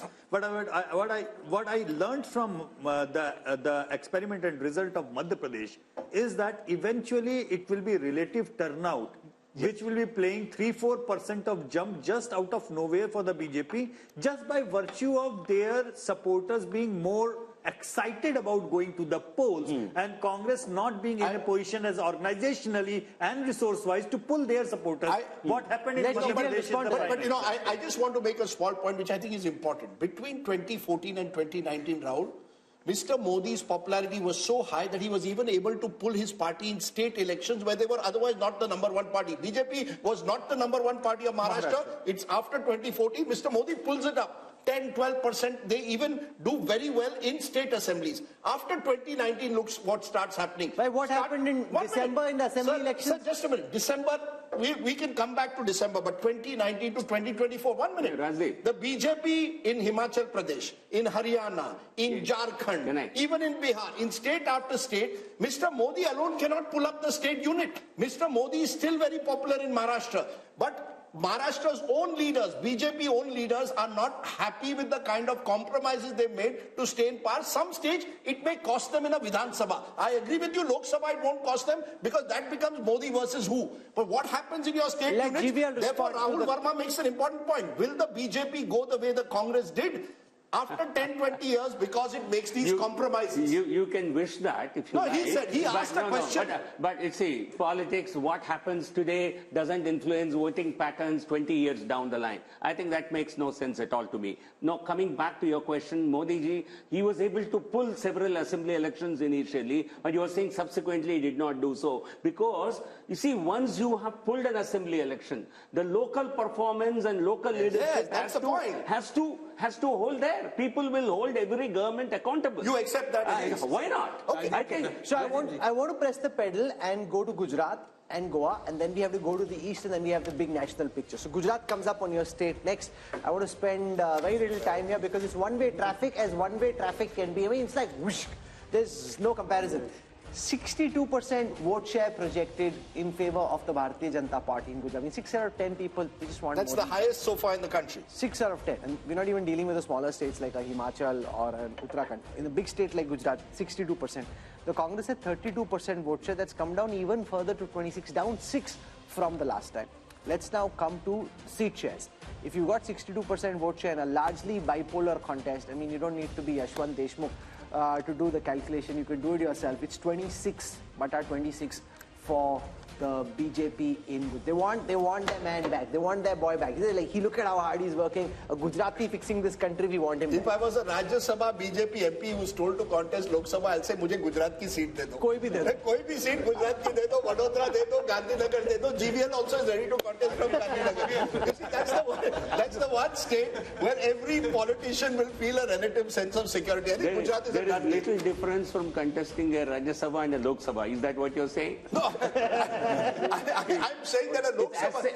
As safe as better. It appears the safest state for the BJP, Rahul, and I don't think there's much to discuss about that. Prime Minister Modi in Gujarat is, really, his popularity is at an all-time high in a way. It's the true, like you were discussing parallels with American elections, like you've got along the coast and in mid-America, this very clear divide between Republican Democrat states. This is as Republican in Indian context as Republican. And GVL made a point that don't look at what happens 20 years from now. But I just for a moment want to pause because one of the first elections I covered was 1990 Gujarat. And at that time, the BJP had to back the Janata Dal Gujarat of Chimanbhai Patel to prop him up to form a government. See where we've come 35 years later. We look at events today. if you make mistakes today, you pay a price for it 20 years from now. That decision of the way the Janata Dal, Gujarat was eventually, the Congress propped it up for a while, destroyed the Congress in the long term in Gujarat. The Congress replaced a chief minister who had 150 seats in Madhav Singh Solanki. Can you imagine? Right, one of the BJP many replaced Shivraj Singh Chauhan. No, but 150 seats, BJP replaced Shivraj Singh Chauhan with Modi as the dominant figure. That time, Rajiv Gandhi could never really sort of lift the party. But Rajiv and the Congress didn't think so. See, that's the mistake. So I'm saying politicians can make mistakes and therefore they must be conscious of the mistakes they make. Let's come to Goa. Goa has 2 seats, north and south. This is where all of us hope to retire, at least Rajdeep and I hope to retire in Goa for sure. Okay, so here's Goa, lovely state. 2 seats, 1 each is the calculation, north and south, 1 seat split between north and south. North is clearly to the BJP. I'm presuming Yashwant south is giving because north. there are more Christians south, no, the south, interestingly, if the AAP-Congress alliance works perfectly, and it has to work perfectly, it has half a chance. I still believe that the BJP will be very much in the race, even in the south. Percentage of Christians has gone down. One of the stories of our times, Christian population in Goa at the start of this century used to be 30% plus. It's now just over 20% and declining. So you actually, even in South Goa, will find it not so easy. Only a perfect Congress AAP alliance and no other third party like the Goa Revolutionary Party coming in gives them half a chance. I still believe advantage BJP in Goa in both the seats. That's the nature of Goa as well. So let's look now at the projected seat share of the West and the projected vote share of the West. I'll start with the vote share projection. Axis My India predicts for the India Today group that the NDA would end up with 48% vote share if you aggregate the states of Gujarat, Maharashtra and Goa. The India Alliance at 38, a 10% gap here for the NDA. Converted into seats, the NDA is at 51, the India Alliance at 27, and why it seems that this is not as one way as the North is because Maharashtra is sticking out as the one state where the BJP's dominance is not quite what the BJP top leadership would like to believe. But look at the story, Rahul, the Northwest monsoon. 154 in the North, 51 in the West. You're almost home and dry. Between the two, you're slightly below where you were in 2019. There you won 230 plus. You're slightly below because of Maharashtra in particular, but you're still almost there. 400 par kaise hoga? We haven't come to the east. We haven't come to the east. We haven't shown the big picture there. So that's just we're halfway through this show. So we'll slip into a break. When we come back, we'll show you what's happening in the east of India, and then there is the big national picture. Stay with us.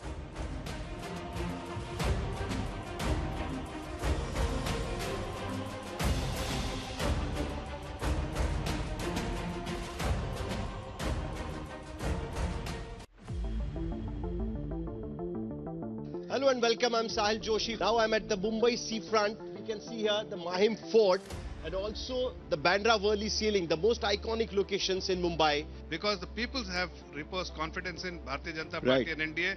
And Eknath Ji Shinde has done what the people wanted.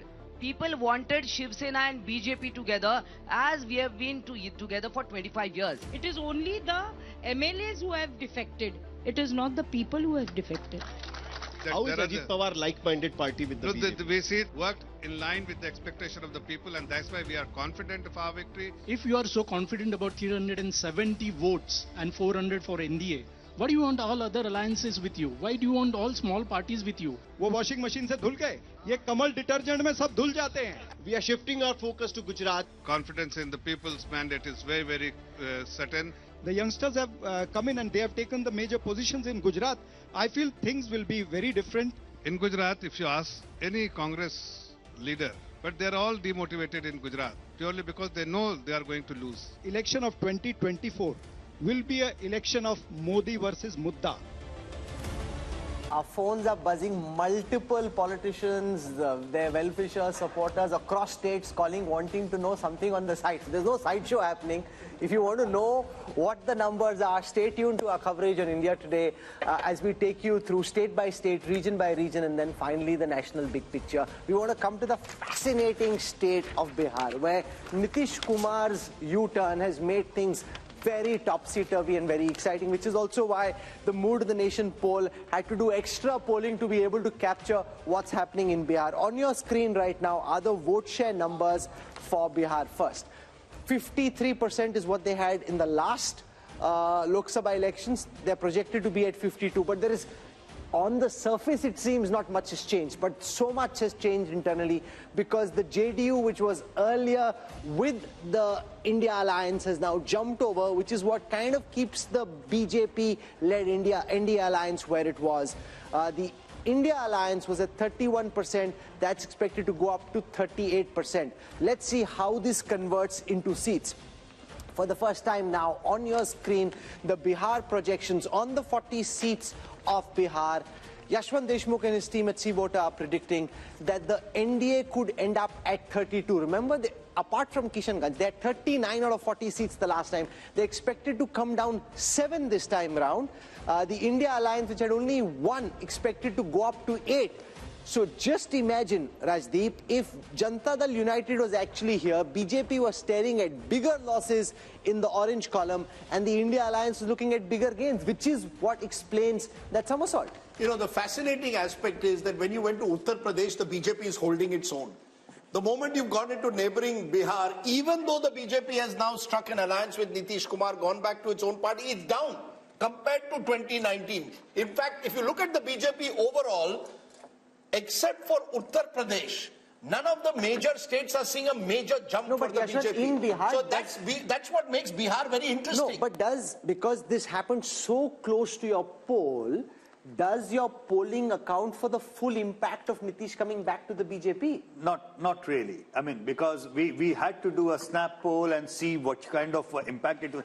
We could sense 2 major things. Number one, yes, there is almost like 8% arithmetic jump, you know, from the India faction to the NDA, just by moving JDU supporters to this side to that side. Which could also mean that Nitish is now worth only 8%. Yeah, exactly. This is one of the points, which is like, instead of 16% which he polled in 2014, his core vote looks like more like a 8% kind of thing. Number one. Number two, we still don't know who is contesting how many seats. You know, and please remember, even Paswan's party is split into 2. So we have just taken in whatever the seat allocation was there in 2019 as our base one. And we realize that the probability of JDU tally going down even within the part of the NDA is quite significant. Which means last time they contested 17, won 16, but they could even very well come down, crashing down to single digit. So what this means is that in the overall, yes, JDU did a wise thing probably to come back and, you know, safeguard their own thing. But if the NDA needs to pick up its tally, probably BJP needs to contest more seats because there is a significant anger against the JDU, not just among the RJD supporters, but even in the BJP supporters. You come from Bihar. Does this poll account for the potential winning bandwagon effect? The fact that if voters in Bihar think that this is a Modi election, a BJP election, then they may more likely than just at the time of separation choose to go along with the NDA. That is most likely to be the case because, as Yashwant ji is saying, BJP is likely to contest on a higher number of seats, give lesser number of seats to JDU, which is facing a decline in its support base. But if you see, both the parties were at 37% vote share. 15% is the Modi premium because JDU was with BJP in Vidhan Sabha elections. So the Vidhan Sabha elections, when it factors into account the Modi impact, is 15% straight away. So, but with this swing of 8% from Mahagathbandhan to NDA, what would have been the result? It would have been 46-42% in favor of... The result would have been just bang opposite. So again, BJP, being a practical or a pragmatic party, clearly saw that there would have been significant losses in Bihar. The guy who won't like this U-turn was not is being Nitish Kumar. If he thinks he's worth Rahul Verma only 8%, you know, that just shows how, like the BSP in Uttar Pradesh, like the JDS in Karnataka, the JDU seems to be a very diminished force. Yes, absolutely. And I hope Nitish Kumar realizes it. And Nitish Kumar perhaps understands that he's diminishing and he's still trying to make most of it. But with this 8%, he's still chief minister. No, the most valuable 8% you can have. So think of it. Since 2013, he knows that he's declining. But what he knows that without him, no government can be formed till at least till 2025. And he's making most of it. He's basically, he goes with, so he's one of those politicians where he's being opportunistic and ideological at the same time. He joins RJD, gets his caste census done.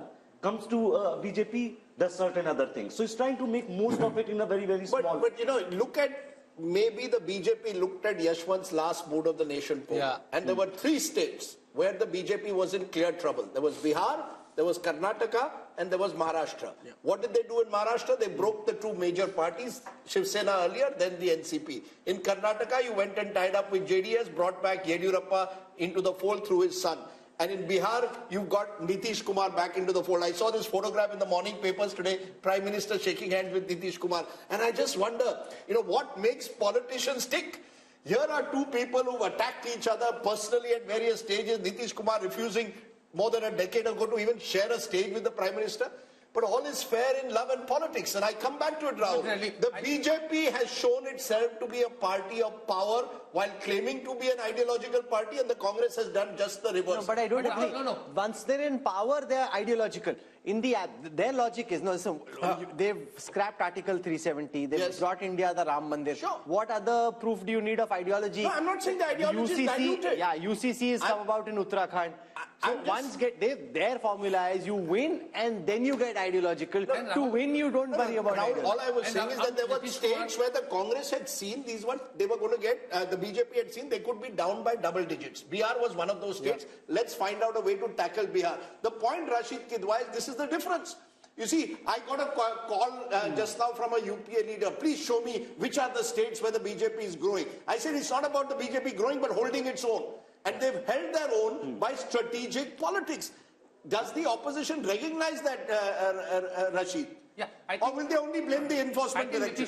I think Nitish Kumar's story is not complete without the opposition politics. Nitish Kumar seems to have gone on a rebound. He worked very hard for this India alliance, and when Mamata Banerjee, propped up Mallikarjun Kharge, and when Rahul Gandhi said that, he will talk to Mamata before appointing Nitish Kumar as a India alliance convener, all these things look like... You're saying if he was appointed convener, he would have stayed on?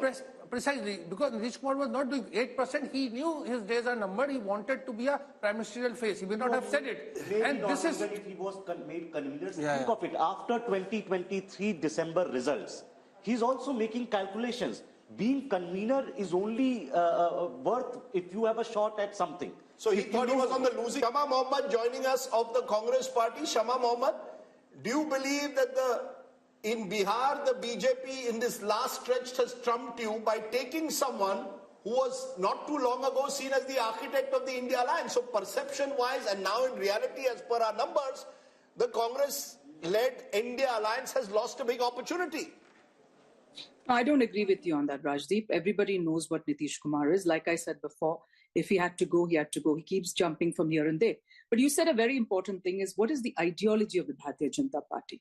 For example, let's look at the Meghalaya election. They were with NPP in Meghalaya before the election. During the election, they went their separate ways. Mr. Amit Shah has put in the manifesto that the party NPP is corrupt, and when they come to power, they will take action. They won 2 seats in that election, and they said very clearly, Conrad Sangma and NPP is corrupt.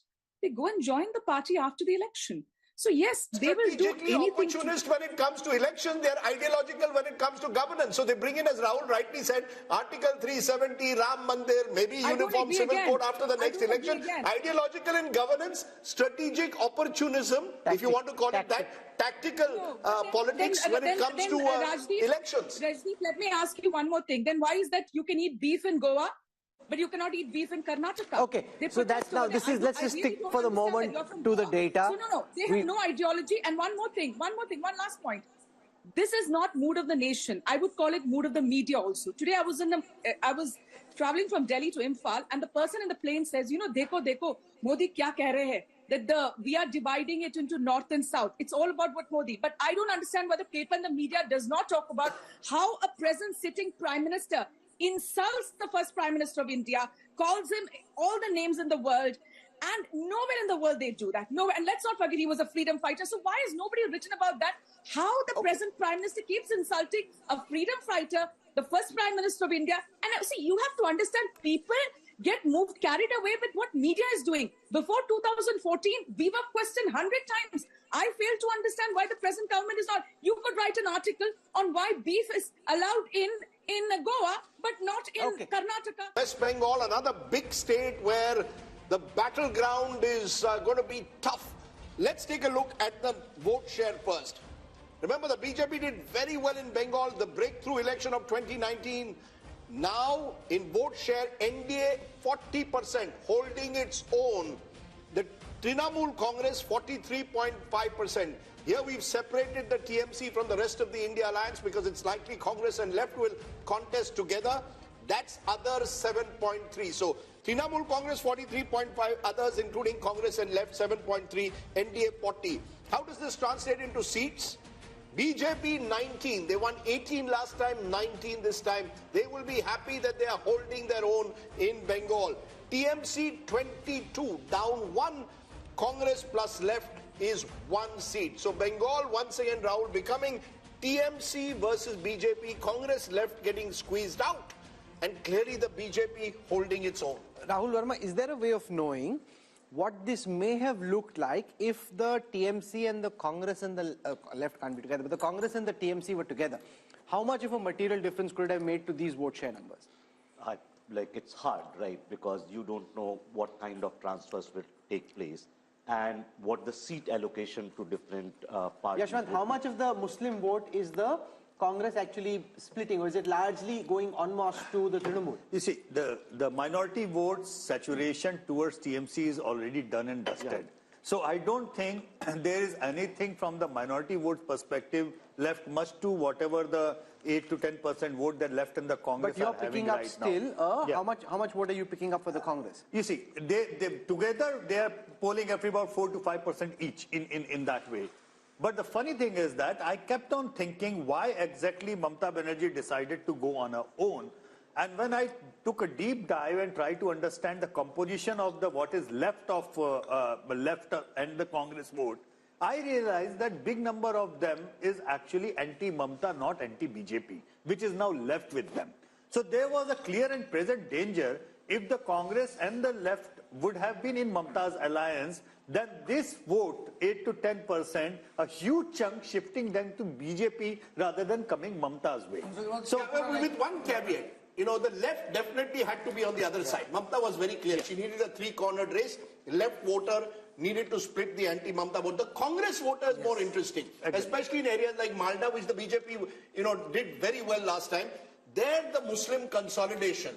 And she saw it in a by-election which she lost last year, which troubled her because suddenly the Muslim vote was drifting towards the Congress. So in 4 to 5 seats, I think it could make a difference, but 4 to 5. So these numbers could have changed by 4 to 5 if even now the Congress ties up with the left. That's about also, it, not more than that. Look into the statement and look into the body language of Adhirda and everybody else within the Congress rank and file.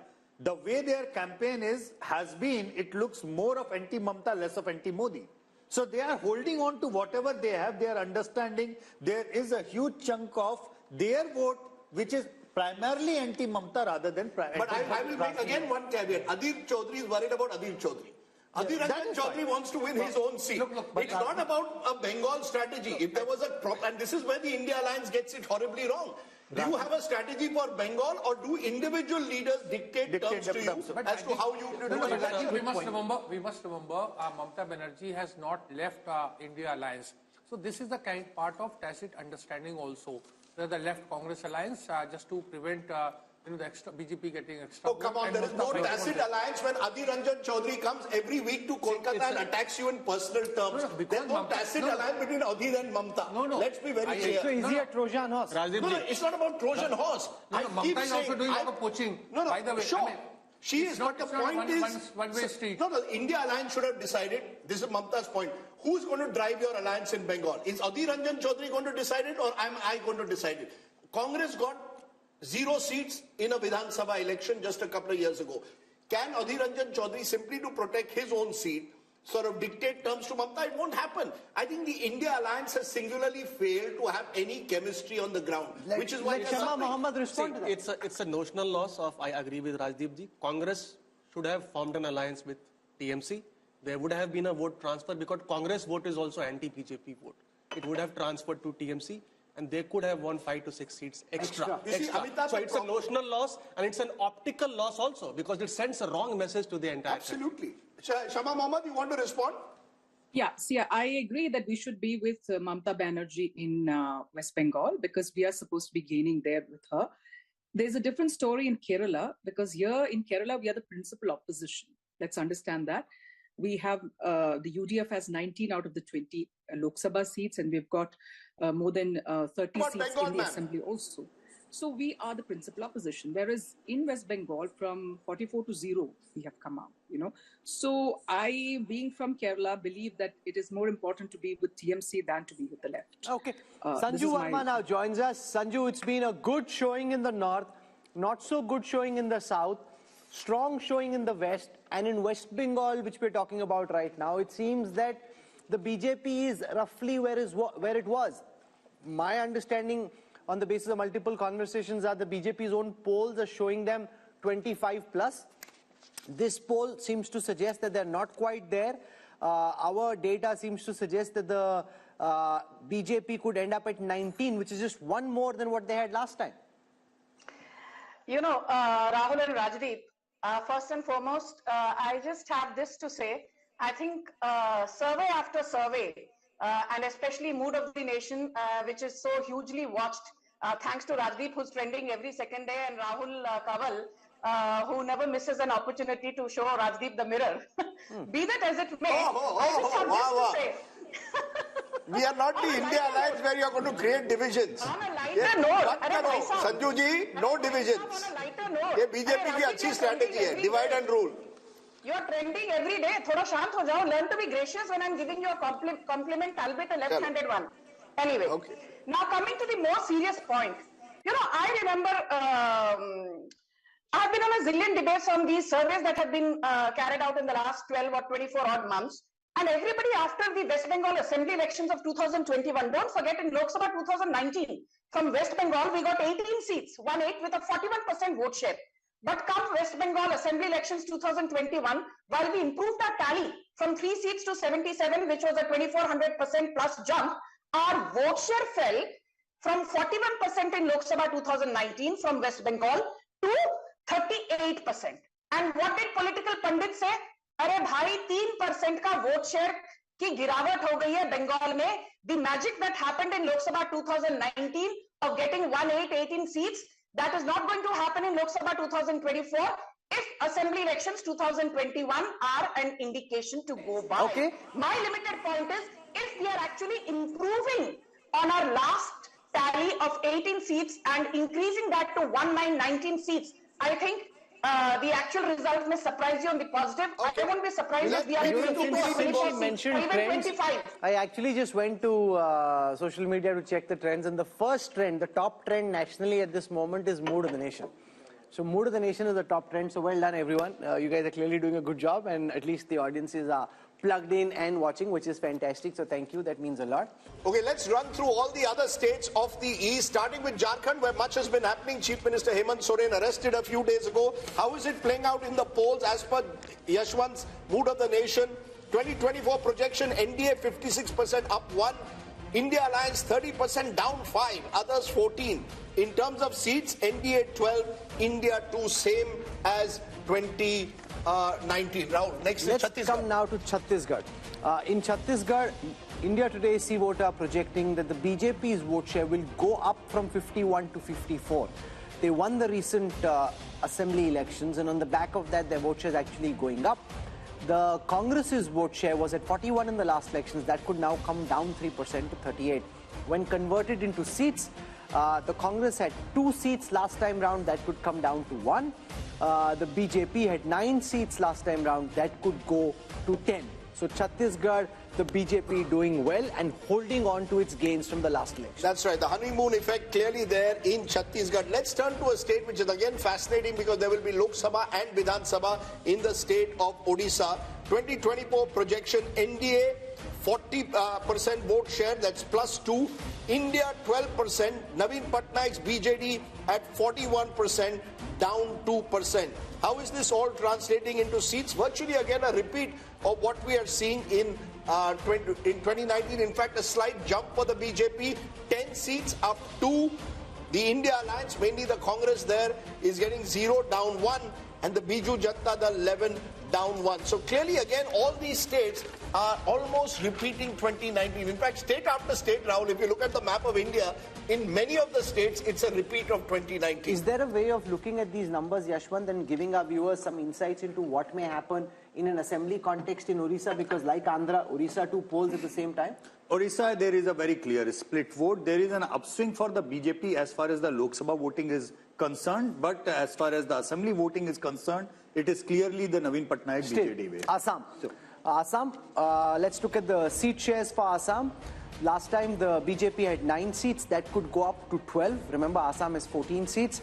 The Congress and the AIUDF was at 3. That could now come down to 2. That's down 1. So Assam, BJP consolidating its leads and gains. Let's now look at the overall East seat share. If you look at the 153 seats, and if I look at the vote shares, 47% of the vote for the NDA, 37% for the India Alliance. When converted into seats in the east of India, 103 seats for the NDA, 38 for the India Alliance, 12 for the others. And I think this is a story. You know, while we focused a lot on the BJP's dominance in North India, its dominance in Western India, it is in the east that the sun is rising, the lotus is beginning to bloom, particularly when you include a Bihar and the northeast. I'm presuming Yashwant's included all the states of the northeast, the Manipurs, the Nagaland. No, so we will spend time on each of the northeastern states, just so that people know. We're going to go into a break, show you the national big picture, but we're going to spend time on each of the northeastern states as well. Hello and welcome once again to India Today's Mood of the Nation poll. All the findings in India Today magazine brought to you by Sea Voter. We've gone state by state over the last 3 hours. We've gone from the north, south, west and east. It's time now to give you the big picture. What would happen if general elections, which are not too far away, were held today? Rahul, take it away. Give us the big numbers. Can Narendra Modi do his hat-trick after all? Will it be 400 par? Rahul. This is the moment all of you have been waiting for. No Indian Prime Minister since Pandit Jawaharlal Nehru has won thrice over in 3 successive elections. If elections were held today, does the NDA reach 400 par as they'd like to believe? Is the BJP achieving its mission 370? We've seen the talk. Let's see the numbers. The NDA Alliance projected to bag 45% of the vote share, which is what the NDA Alliance had in the last election as well.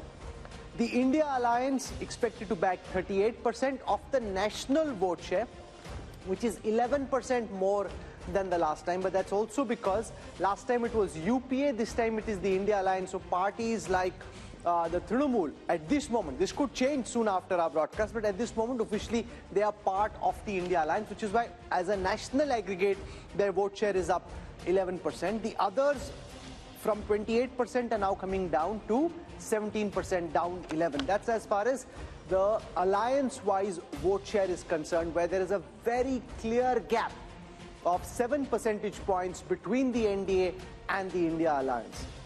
Let's take a look at how this converts into seats. 400 par is Prime Minister Modi's war cry.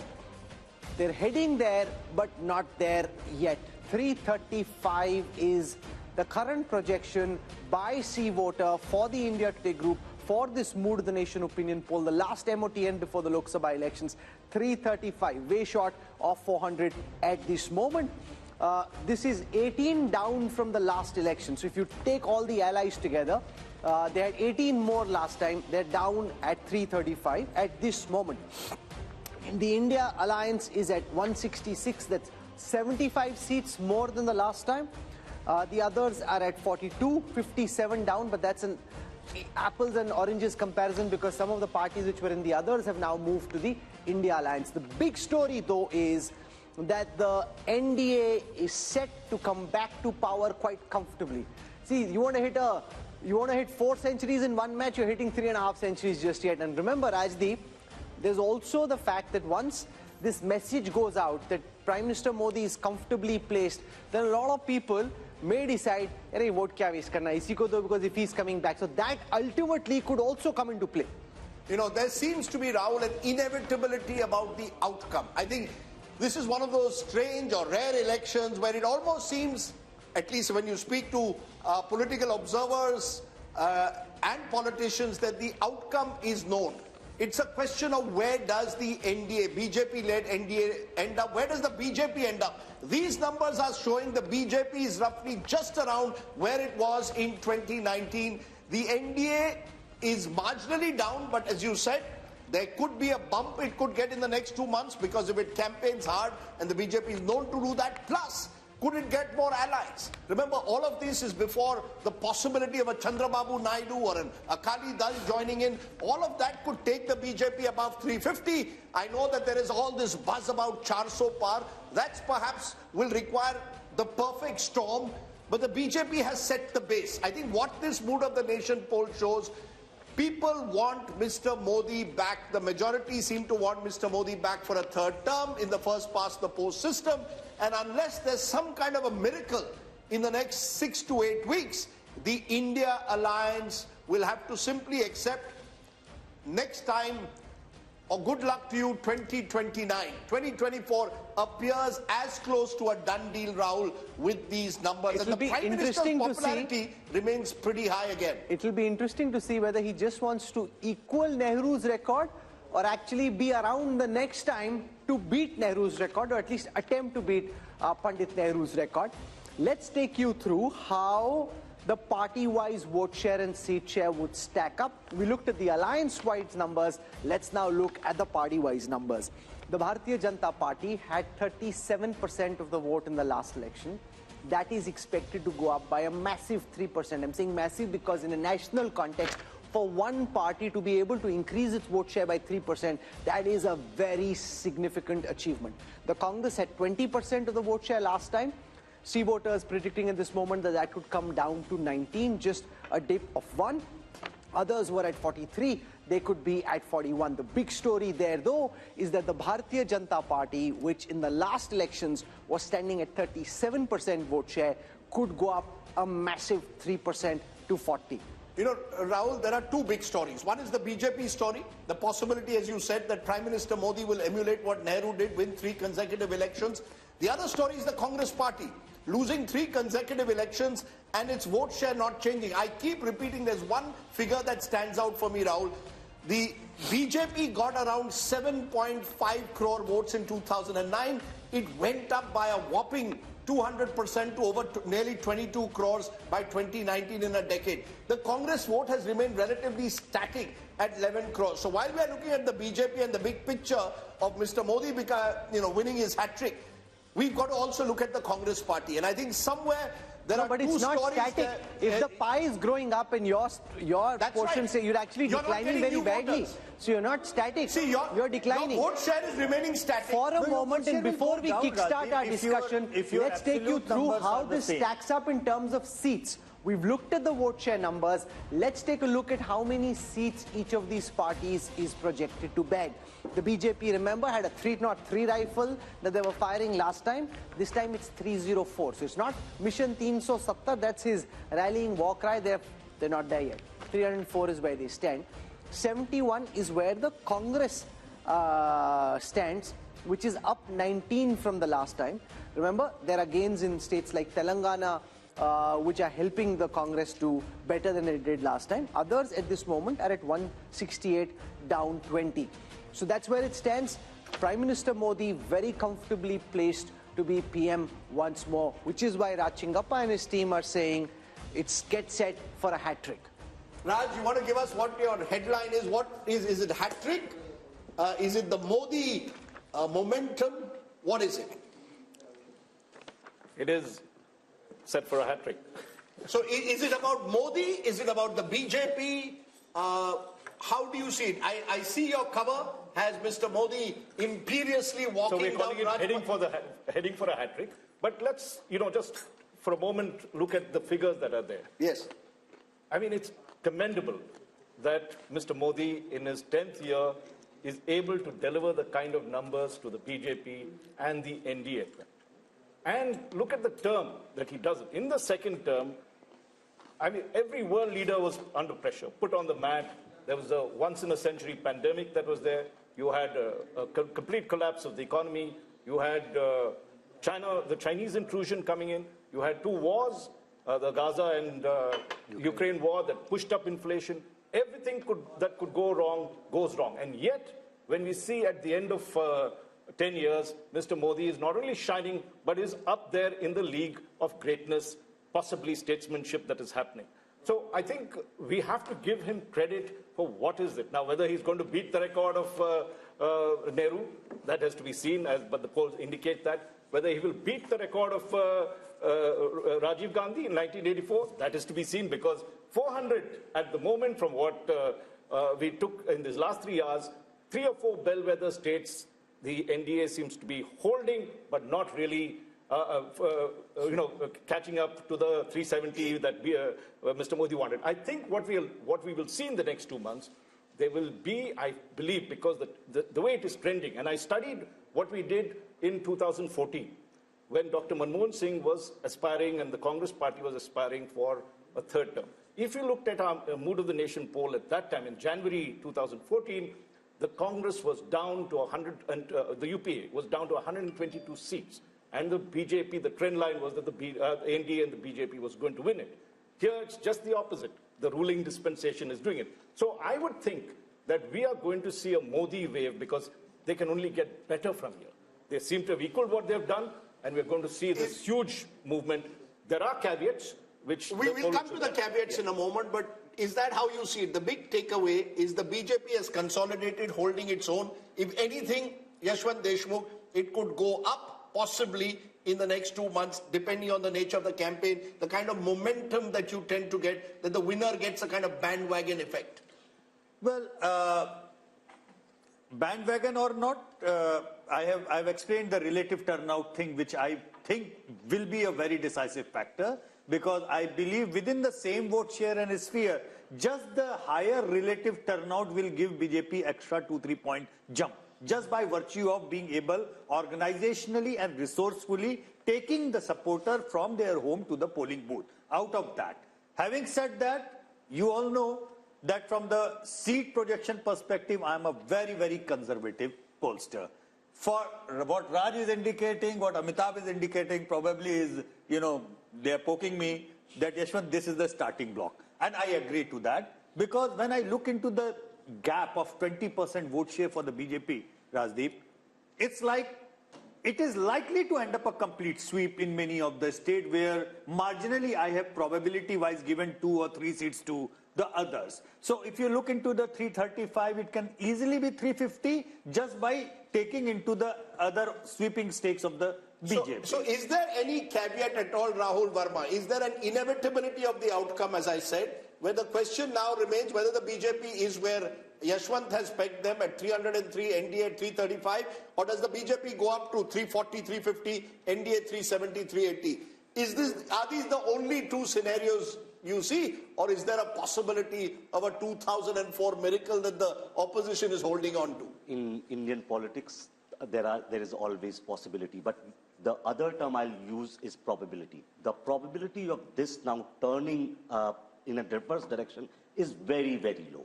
And see what is happening in some ways, just to sort of like add to what Rahul was saying.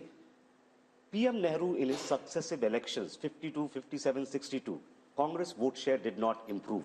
What is happening with BJP, 31, 37, and now projected is 40, 4 months ahead or 3 months ahead of election.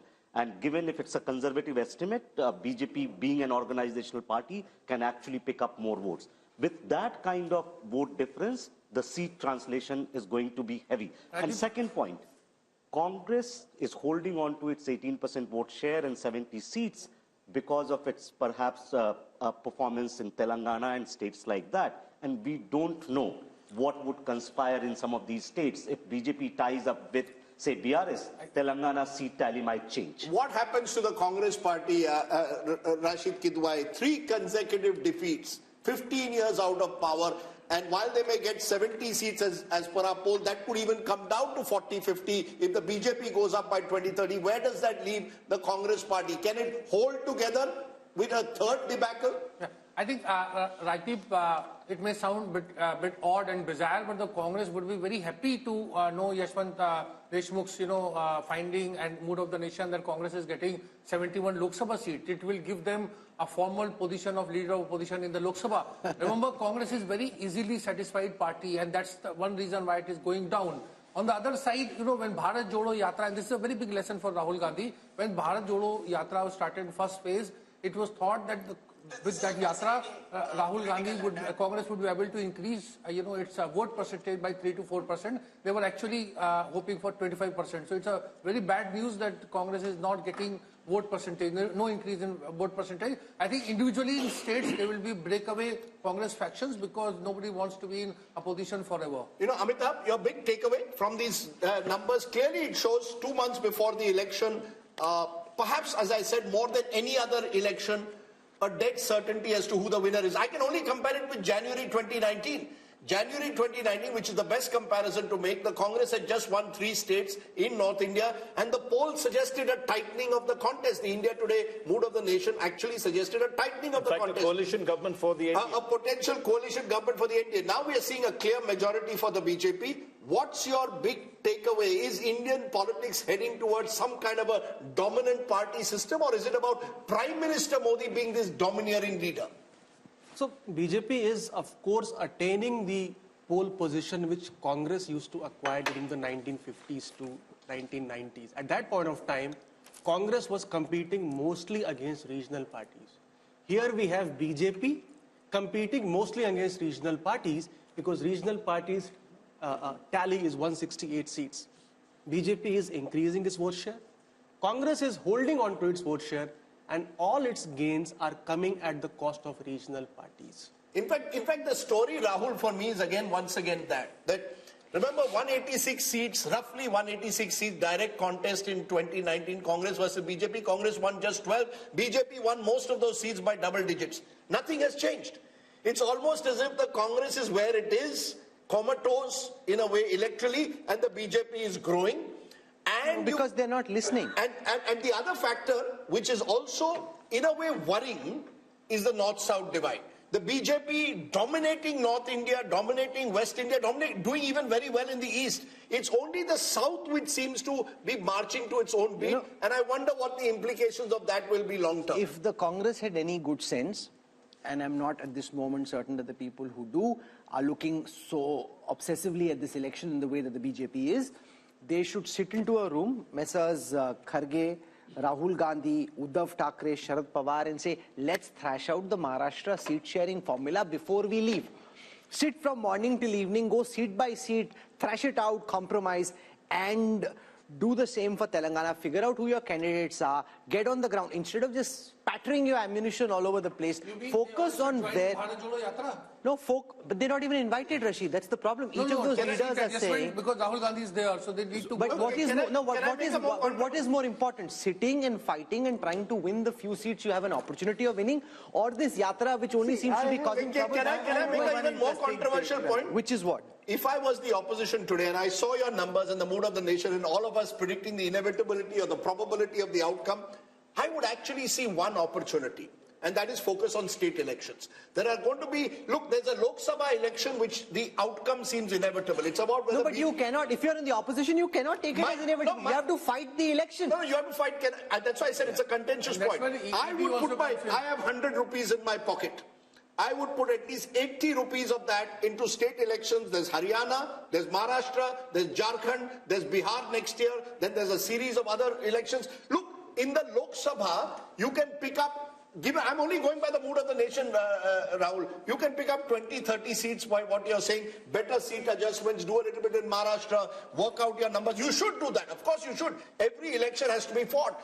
But when I look at the priorities, my concern for this kind of opposition is that they seem to not even be able to get their act together often in state elections. Maharashtra is a good example. There's an election in Maharashtra in September, October. You win Maharashtra, you lift the morale. Imagine what happens if you lose Lok Sabha badly and then also you suffer a debacle in Maharashtra and Haryana. Eventually, and don't forget, Karnataka, the government could be on notice given the kind of numbers that we are showing. Telangana, the Congress has a small majority. So, the Congress Mukt Bharat or an opposition Mukt Bharat is in a way a reality if these numbers hold on. I would say focus on state elections, get your act together, and I agree with you. At the moment, you should be sitting across a table, working out seat sharing, working out some kind of plan. I don't see that, which is why I think Yashwant has underestimated the BJP. My numbers are, I did my own polling, 340 plus BJP, 370 plus NDA alliance. I'm not ruling out even a bigger number than that. Yeah. That's the way I see it. I believe that the opposition is totally despondent. Rashid Kidwai, are we seeing a phenomena similar to what we saw during the Gujarat Assembly elections, where because of what Rajdeep is saying, because of what others in the opposition seem to be thinking, the opposition just gives up the fight? Like when I traveled through Gujarat in the last assembly election, the opposition, the Congress wasn't even in the fight. AAP was trying to put up some fight. See, it's a self-perpetuating prophecy. If you don't fight, your opponents do even better. The BJP ended up with 154 out of 182. If the Congress had fought harder on every seat in every region, they may have done better. You give up the fight thinking, you take what Rajdeep is saying seriously, say, because the opposition takes what he's saying very seriously. If they start taking what he's saying seriously and not fighting this Lok Sabha election and preparing for the assembly election, jitna bura pitenge, usse aur pit jayenge. Too late hai, Rahul. Ye sab hota chahiye tha 6 mahine pehle. You see, the biggest problem with this opposition in 2024 is there is no sense of ownership. There is regional parties and there is Congress. When you talk about Congress, there is an official AICC president Mallikarjun Kharge, and there is a Rahul Gandhi who represents the political leadership of the Congress. Now each person. So what does Kharge represent then? He's a Congress president, but he lacks that kind of political leadership. That's what I'm saying. There is no sense of ownership. Not and political leadership, political authority. He's not been given the political authority. Can I just come in at this point? Take a look at the opposition. If, for instance, the Congress, if it had won one state in the north, Madhya Pradesh, where it was, anti-incumbency was clear. So it was so close to actually turning the election. Because if you go back in the year that's there, firstly you win Himachal in December, then you come back and win Karnataka, I'm talking last year. You have the India alliance being formed at that particular point of view. You knew where your battles were. Okay. This is the difference between what the BJP does, which knows that these 3 seats were critical for them to get the momentum to win the Lok Sabha. Easily the story could have turned, and the mistakes the Congress started making. Sanju Verma is with us and Radhika Khera is with us. Sanju Verma, to you first. I hope you've got some laddus and some mithai for Yashwant Deshmukh, Raj Chingappa and everybody else over here, because it seems that the Prime Minister... She won't give me. She won't give you? She won't give me mithai. No, she just said you were doing a great job when you were trending. She should give you mithai also. Now, 304, after 10 years of being in power for the BJP, 335 for the NDA, it seems no matter whether you get to 400 and 370 or not, the outcome of the next election seems to be heavily skewed in your favor. Yeah, Rahul and Rajdeep, there's this famous saying by Norman Vincent, if you shoot for the moon, you will at least land among the stars. So whether it's 370 or 400 or 335, what have you. Point number 1, BJP is romping home with a massive majority all on its own. Point number 2, I remember that famous interview with Prashant Kishore a few days back, where Rajdeep kept asking him, what is the secret sauce around brand Modi? So I have something to say to the Congress. हम तो जीतेंगे ही, पर कांग्रेस के जो समर्थक हैं, ये ध्यान से सुनिए. जो जानकर भी अनजान बना रहे, उसे दर्द क्या बताना? जो जानकर भी अनजान बना रहे, उसे दर्द क्या बताना? अभी मगरूर है वो, खुद में उन्हें क्यों होश में लाना? अभी मगरूर है वो खुद में, उन्हें क्यों होश में लाना? एहसास तब होगा उन्हें जब छोड़कर जाऊंगा. एहसास तब होगा उन्हें जब छोड़कर जाऊंगा. फिर नहीं होगा मुमकिन मेरा लौट कर आना. फिर नहीं होगा मुमकिन मेरा लौट कर आना. The voters have time and again. कौन छोड़ के जा रहा है? अरे भाई साहब, वोटर्स ने छोड़ दिया है, but Rahul Gandhi refuses to look into the mirror and get a reality check. But now I will speak with hard numbers. Just bear with me for 20 seconds. Before you go on, you've thrown a poetic punch. Radhika Khera, I don't know how good your shairi is. She's thrown a poetic punch at you. That's a bit of a googly. Can you come back on the spur with a counter? Let's see. The numbers aren't favoring you, but let's see how good your shairi is. Go for it, Radhika. I'm sure that these numbers are a disappointment for the Bharatiya Janata Party spokesperson because their claims of ab ki baar 400 par have gone down over here itself in your survey. But coming back to that, I feel that surveys are not actually showing the true picture. The true picture is what I have here. I'm sorry, I don't believe in shairi and all because we are not here for entertainment. And India Today is for talking about hard facts. Hard fact, today's newspaper which says, Kisan karenge aaj Delhi ka coup. This is the reality of the country today. The reality of the country today is that our wrestlers were sitting outside protesting and what were they given in return of the protest? Lathia. The reality is that the entire country is dealing under inflation, unemployment, poor law and order. While Modi ji goes and pats himself on the back, I did not speak in between. Sanju Verma, you must allow her to speak. No, please put down Sanju Verma's voice. You must allow her to speak. We are a democratic country and India Today is a democratic channel where you cannot mute my mic and you will let me speak. You cannot control the opposition over here. Well, coming back, the country is watching how over 100 parliamentarians were suspended for parliament because they were raising their voice. Country is watching everything. Country is watching how governments are being brought down, being scared by the ED. Parties are being broken down and new fractions are being built. Country is watching everything. Yes, there have been disappointments that we've had in the recent elections in Chhattisgarh, Madhya Pradesh and Rajasthan. But all surveys were predicting that Congress was winning Chhattisgarh. And Rajdeep, you even visited Chhattisgarh. The mood of Chhattisgarh was absolutely different on the ground. But something else happened. So I don't think that the... So I want to go back to Sanju Verma. Sanju, while the overall picture is very rosy, or should I say there are lots of lotuses in the overall national picture, and they're blooming, Maharashtra is a concern, Telangana is a concern, having an alliance in Andhra Pradesh, potentially even Punjab is a concern. And the way that the BJP has been operating, my sense is that they may be looking at these states where they're not doing well and trying to double down and figure out how to make the tactical arrangements to do well here. I will answer your question and now I hope the courtesy will be extended to me. Ruling party ke pravakta ka mic mute nahi kiya jayega.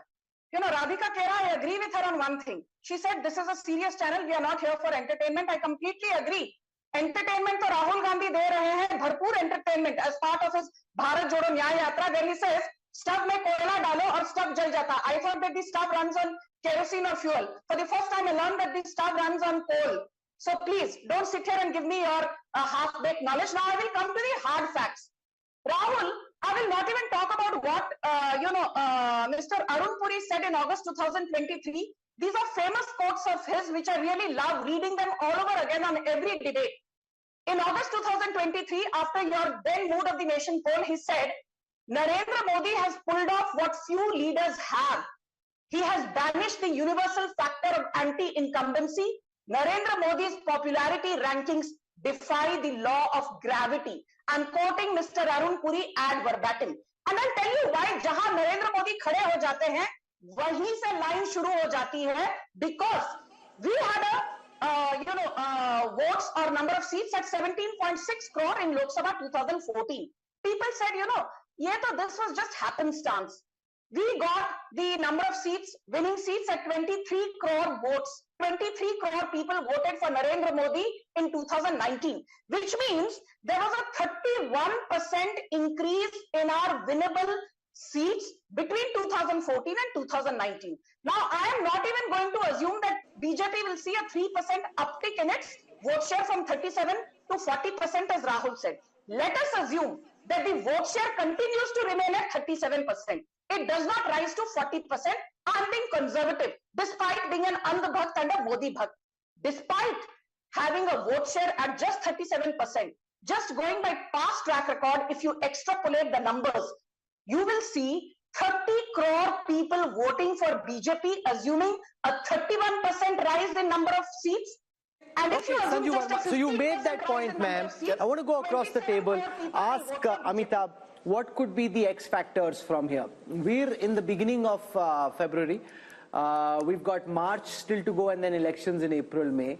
What could change? Good, bad for both the opposition and the government? See, X factors for the BJP clearly is the mood of the neutral or the undecided voters from now on, because BJP clearly has the momentum. The numbers are very strong for BJP. 335 NDA means if you add the reverses in Maharashtra and Bihar, which is 25 seat itself, 360. Plus you have a new ally from Andhra Pradesh, possibly 17 seats, 377. So mission 400 or 370 is not impossible. That's number one. This is largely predicated on the image of Prime Minister Modi. So if there is a black swan event which dents the popularity of Modi, that is the only event which could probably tilt the numbers in favor of the opposition. It's all about Modi, his popularity. He is getting the votes for the BJP, and he is the difference between the opposition and the Congress. But this is an important point, Rachingappa, that it's essentially no matter who thinks what of it, the fact is, and you can quantify this, and we'll do this tomorrow, but if the BJP is winning in the way that it is, it's because of one man. And what this country thinks of one man, what anybody on this panel thinks of that man is inconsequential. The voters who we've spoken to would like Prime Minister Modi back. They have a direct connect with him. They have faith in him. They trust him. They want him back. Well, let's call it brand Modi. That is really a phenomenon that has happened. And just looking at what Amitabh said, even in adversity, he comes out the winner. You had Pulwama, which was a black swan sort of event that happened in the thick of election. He converts that into a great opportunity. Take a look at his second term. Each of these things, COVID, he's first castigated. Our polls itself show that it goes down, comes back, with a bang, makes sure that the economy is growing, takes care of the people on one side. Then let's also look at I think there are a couple of qualities we have to look at Mr. Modi. Decisive leadership. Article 370 goes. Early in the tenure that is there. Ram Temple, built at terrific speed. The Parliament House built it. Women's reservation bill put there.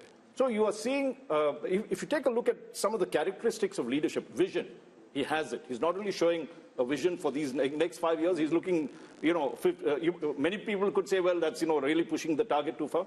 But he's giving a nation, an aspiring nation, a road to development. And I think that's very important. So he's able to balance the Hindutva sentiment, which is the cultural sentiment that you want, or the soul of the nation, with pragmatic governance, decisive leadership, and this quality that he demonstrates in terms of welfareism as well. So he's taken all the planks of the opposition, appropriated all of them, made it his own, and has really, that is why you're seeing the kind of results you're seeing. And he's building, Rajdeep, a new republic, whether anybody likes it or not. Very different from the Nehruvian idea of India in the last 10 years, and he'll cement it in the next 5 if these numbers are correct. He has, in front of our eyes, built a new India. Look, as I said, the Prime Minister is a consummate politician, and it isn't easy to hold on to your popularity over an extended period of time, particularly when you've gone through several black swan events over the last decade. That is a given.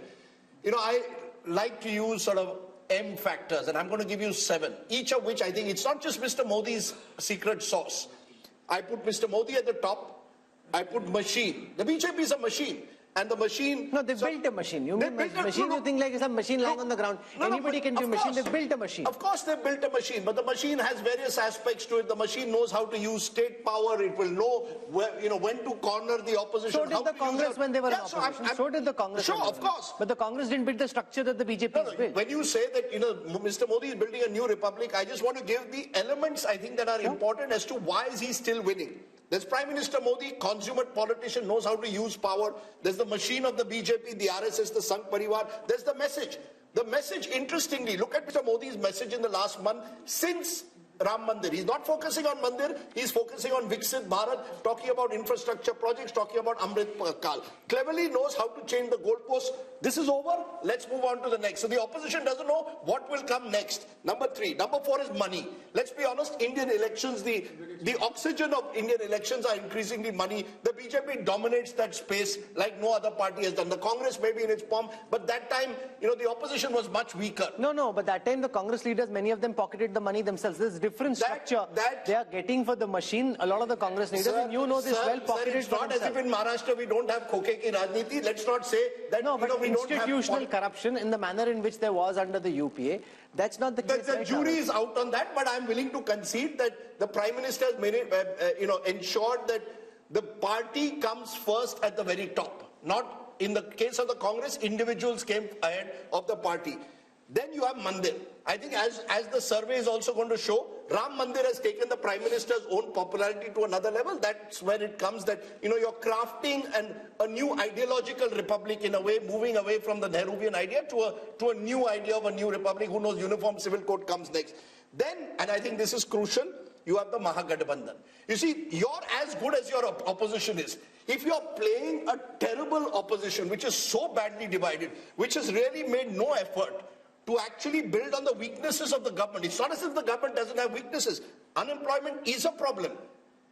Our survey also shows that. What have you done to build it? You have had 4 meetings of the India Alliance, all in 5-star hotels, or 3 of them in 5-star hotels, 1 in Patna where Nitish Kumar, your convener, has gone. You made no effort to capitalize when COVID management was going wrong, to build a kind of consensus. We need change. You've not offered me a leadership or a narrative to combat Modi. I think that's an important element. You're as good as your opposition is. Finally, and I know, Rahul, this is contentious, the media. Let's be honest, no one has dominated the media space quite like Mr. Modi is. So we've never really questioned, for example, the misuse of the ED in the way that it should be. The poll also shows a number of Indians believe the ED is being misused. So I think Mr. Modi is Teflon-like. All of this comes together to make him almost impregnable, pregnable. And I think, credit to him. It's not easy in today's world to be as popular in 2024 as you were in 2014. More popular, you can say, but it's a combination of various factors. Your popularity is also dependent on how unpopular the other side is. No, but that's not Modi's fault. It's not. If his opponents don't know how to bat and bowl, how can you blame Modi for that? Rahul, who's blaming Modi? I'm giving the reasonings. The reasoning is the opposition in the last 10 years has had opportunities. Demonetization was an opportunity. COVID was an opportunity. You had the chance to question the government in a serious manner. As this poll is showing, the regional parties are holding on to their own. But the Congress has been unable to rediscover itself. So the question will also have to be asked on Rahul Gandhi's leadership at some stage. Surely, Yes. this poll, how long is the Congress going to sort of protect him? I think the biggest problem that the opposition is facing is a face. Who Modi versus who?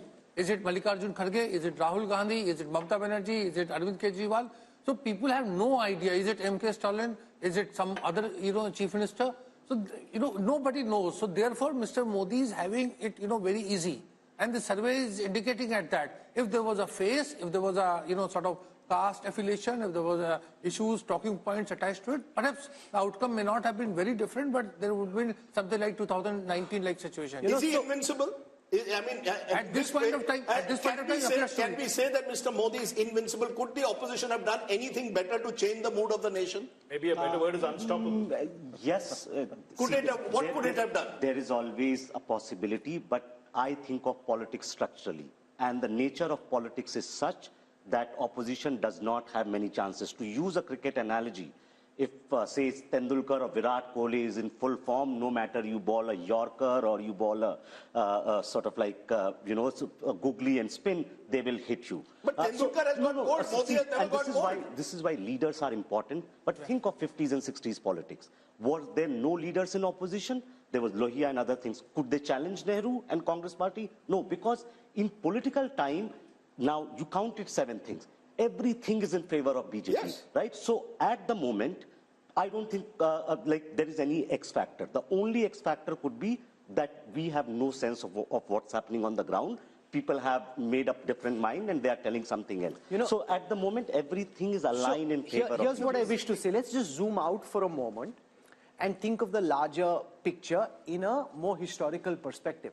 I was at the Pran Pratishtha of the Ram Mandir at Ayodhya, where while Prime Minister Modi was being introduced, he was linked to Chhatrapati Shivaji Maharaj, is the ideal Hindu king, who at that time, really demonstrated all the virtues that good Indian kings should have. So he's kind of being projected in a historical arc in that same kind of weight category.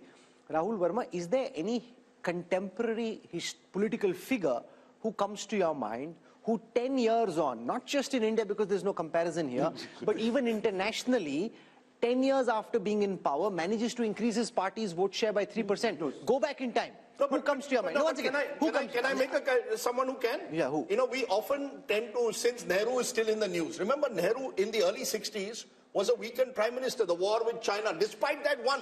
Please understand. No, but his vote share kept coming down. No, but his vote share in the years that he was in power, the Congress kept losing ground, the BJP is gaining ground. And there was no opposition. But where is the opposition today? That's what I'm saying. Where is the opposition today? There was no opposition. Where is the opposition? I would only like, since you asked, I think only Nehru can be compared. Rahul Verma, okay, so you've got Nehru, Modi punching in Modi. From a party who got us independence, that kind of goodwill to Congress party after 47, with all the heavyweights of our freedom struggle on the Congress side, let's be very, very honest, the 52-53 mandate was not Mr. Nehru's mandate. 62 I'm talking about. 62, yes. But the vote share dipped. Vote share dipped a lot. No, and but there by was then no his actions goes up in 57. Yeah, but in 62 and after that, he's being punished for his actions. The people in India at this moment are rewarding Modi and the BJP for what they are seeing, far from punishing. Let's spend some time on this. Historically, who comes to your mind? Yashwant Deshmukh? No, nobody. I mean, nearest that from the...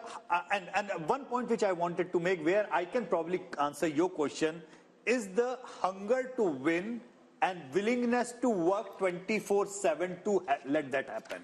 And that thing, only person which comes to my mind is Mrs. Indira Gandhi. Yes. Besides that, no other prime minister in India had a hunger to win. I'm not restricting this conversation, Raj Chingappa, to India. Raj Chingappa, in a historical context, who comes to your mind? Somebody democratically elected. Only an authoritarian leader who knows how to fix, who knows how to fix the mandate across the world. How is he fixing the mandate? No, I'm not talking about Modi. I'm talking the only. When you say, give me an example parallelly. There are democratic countries where you will have the likes of a Putin in Russia and Erdogan in Turkey, who will know how to, in a way, manage the mandate. Erdogan had a very tough fight. He won with 6 percentage points. In a relatively free and fair system like ours, to do it over 3 elections with your popularity increasing, I think makes Prime Minister Modi sui generis. You look at Algeria, where there was, this thing that Burj Khalifa, when Nehru was there, then I went with Hamid Ansari, he was still Prime Minister. Yeah, but let's not compare Algeria with India. I think, Rahul, you make a very good point. In a democratic society like ours, with all the pulls and pressures, with, as we are seeing in our poll, South India having a very different politics, states like Maharashtra, Bihar, Bengal, Karnataka looking tough for a while. I think Mr. Modi has done the remarkable job of holding his popularity. I will only say this, and I think this is an important point that we need to make. While we talk of the invincibility of the Prime Minister, and I think CSDS's post-poll in 2019 showed 1 out of every 3 voters voted for the BJP because of Prime Minister Modi.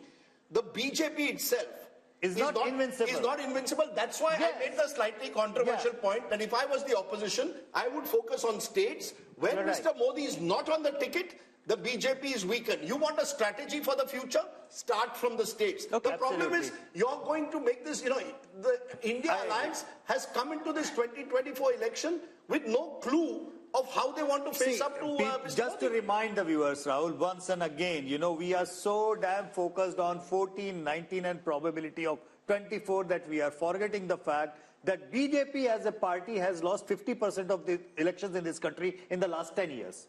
50%. Yeah. So invincibility of Mr. Modi as an individual, which the BJP is benefiting from, is not exactly the invincibility of the BJP. Number one. Number two, yes, I concede and I understand, being a conservative pollster, this is probably the starting block of BJP and the NDA. And majority of our polling was happened before the Ayodhya Pran Pratishtha. That impact has to come in, and with the way they are looking out for alliance partners and the way they are going about it, this can only go up. Having said that, if you will ask me if there is any, I don't see a black swan because nobody can predict a black swan, but one red flag, that is the complacency factor. Complacency factor was the factor which caused them. Are they looking complacent to you? No, they are not. But 2004, urban areas, the turnout dropped by 18%, and that caused Modi the is BJP. no Vajpayee. That's precisely what I was trying to say. They have learned their lessons pretty hard And neither Also, Modi there is is a very- Can I give you a very nor interesting Mr. anecdote now? Bhagwat is Mr. Sudarshan. Sure. Both the factors are remaining. Can I give you a very interesting anecdote? just This morning, I was told by an MP, you know, Parliament has been extended by a day. The BJP is going to put out a white paper on what the Congress did over 10 years. क्या जरूरत है अगर 300 seat मिल रहे हैं? What to put white paper? लगता है desperate है. मैंने कहा desperate नहीं है. They want to take that 320, 330 that the mood of the nation is good because he wanted to know the numbers. 320, 330 to 370, 375. एक दिन भी नहीं छोड़ना है Parliament का. If we can get an extra Saturday in, where all the TV channels for 7-8 hours will talk about this white paper, keep the mahal going. So there is no complacency. On the other hand, it's like a team which has scored 350 runs is sure to win. But things, yeah, last 10 overs, by all 100 run करके 450 जाते हैं. Amitabh Tiwari, look at how this 400 par is seeping into the psyche of the opposition. The Congress guests we had today, even Kharge ji in Parliament, they are referring to 400 par. They should be dissing the idea of that. It's like you have the most, forget ideology for a moment, you have the most competent practitioner of the political craft up against the most inept practitioners of politics in the Congress. You are right. That is why you when right, you Rahul. have them go head to head. What Mr. Modi did, what Modi did, sorry, Raj, just a quick point. I think one, when you look at what he's done in terms of 370 and 400 for the NDA, he's addressing what the concerns Yashwant was talking about. He has pushed the bar even further, higher and better. So, and today you feel he's getting 303 and he shouldn't be getting 400. No, but you heard what Rashid said. The second point, Congress will be happy with this. The second point I would like to make. एक छोटा सा point. Yes. You see that Congress thinks that if India Today and Yashwant Deshmukh are saying 71, it means Congress is well past 100 seats. That's how they're thinking. Yeah. No, I just have a quick addition to this one. You were asking about who else would you... I think Mr. Modi is in a league of his own. And internationally. Internationally, yes. And see, we are the world's largest democracy. I think we have produced great leaders. Precisely. You may not agree with Nehru or what he did. Come at the hour, it was Nehru. Come at the hour, this time, it was Modi. And I think we must, in many sense, commend that rather than bring comparisons Indira Gandhi. Okay, so Nehru is one comparison. I'm saying go internationally, Raj, with all the expertise and experience. You see, there, you could get other kinds of leaders who had just held on to power. In the recent power, probably you can't have any comparison with American presidents because they have to give up their terms in two terms. You might end up with a Putin, Erdogan, and all those. These are not the kind of leaders you'd like to match this. Or even Xi Jinping, the other side, right? He's also there, but of course a completely different system. So if you really look in terms of democratic nations, as I said, he's in a league of his own. I don't think we need to bring comparisons. Here's a person, as Rajdeep had described, we had talked of leadership. We have to appreciate that. May like him, may not like him. There is something about him that is, converted a nation of 1.6. I think, again, I completely agree with Raj, and just to add to him, see, what sets Modi apart from everyone, Nehru inherited a party and an organization. Modi also inherited. But BJP was not present in many parts of India as a strong force. What Modi has done in these 10 years has put the party on map in eastern India.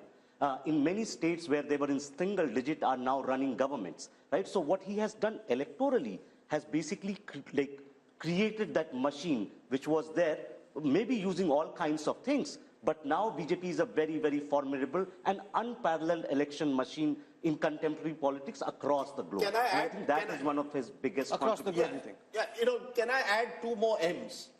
Interesting. One is middle class.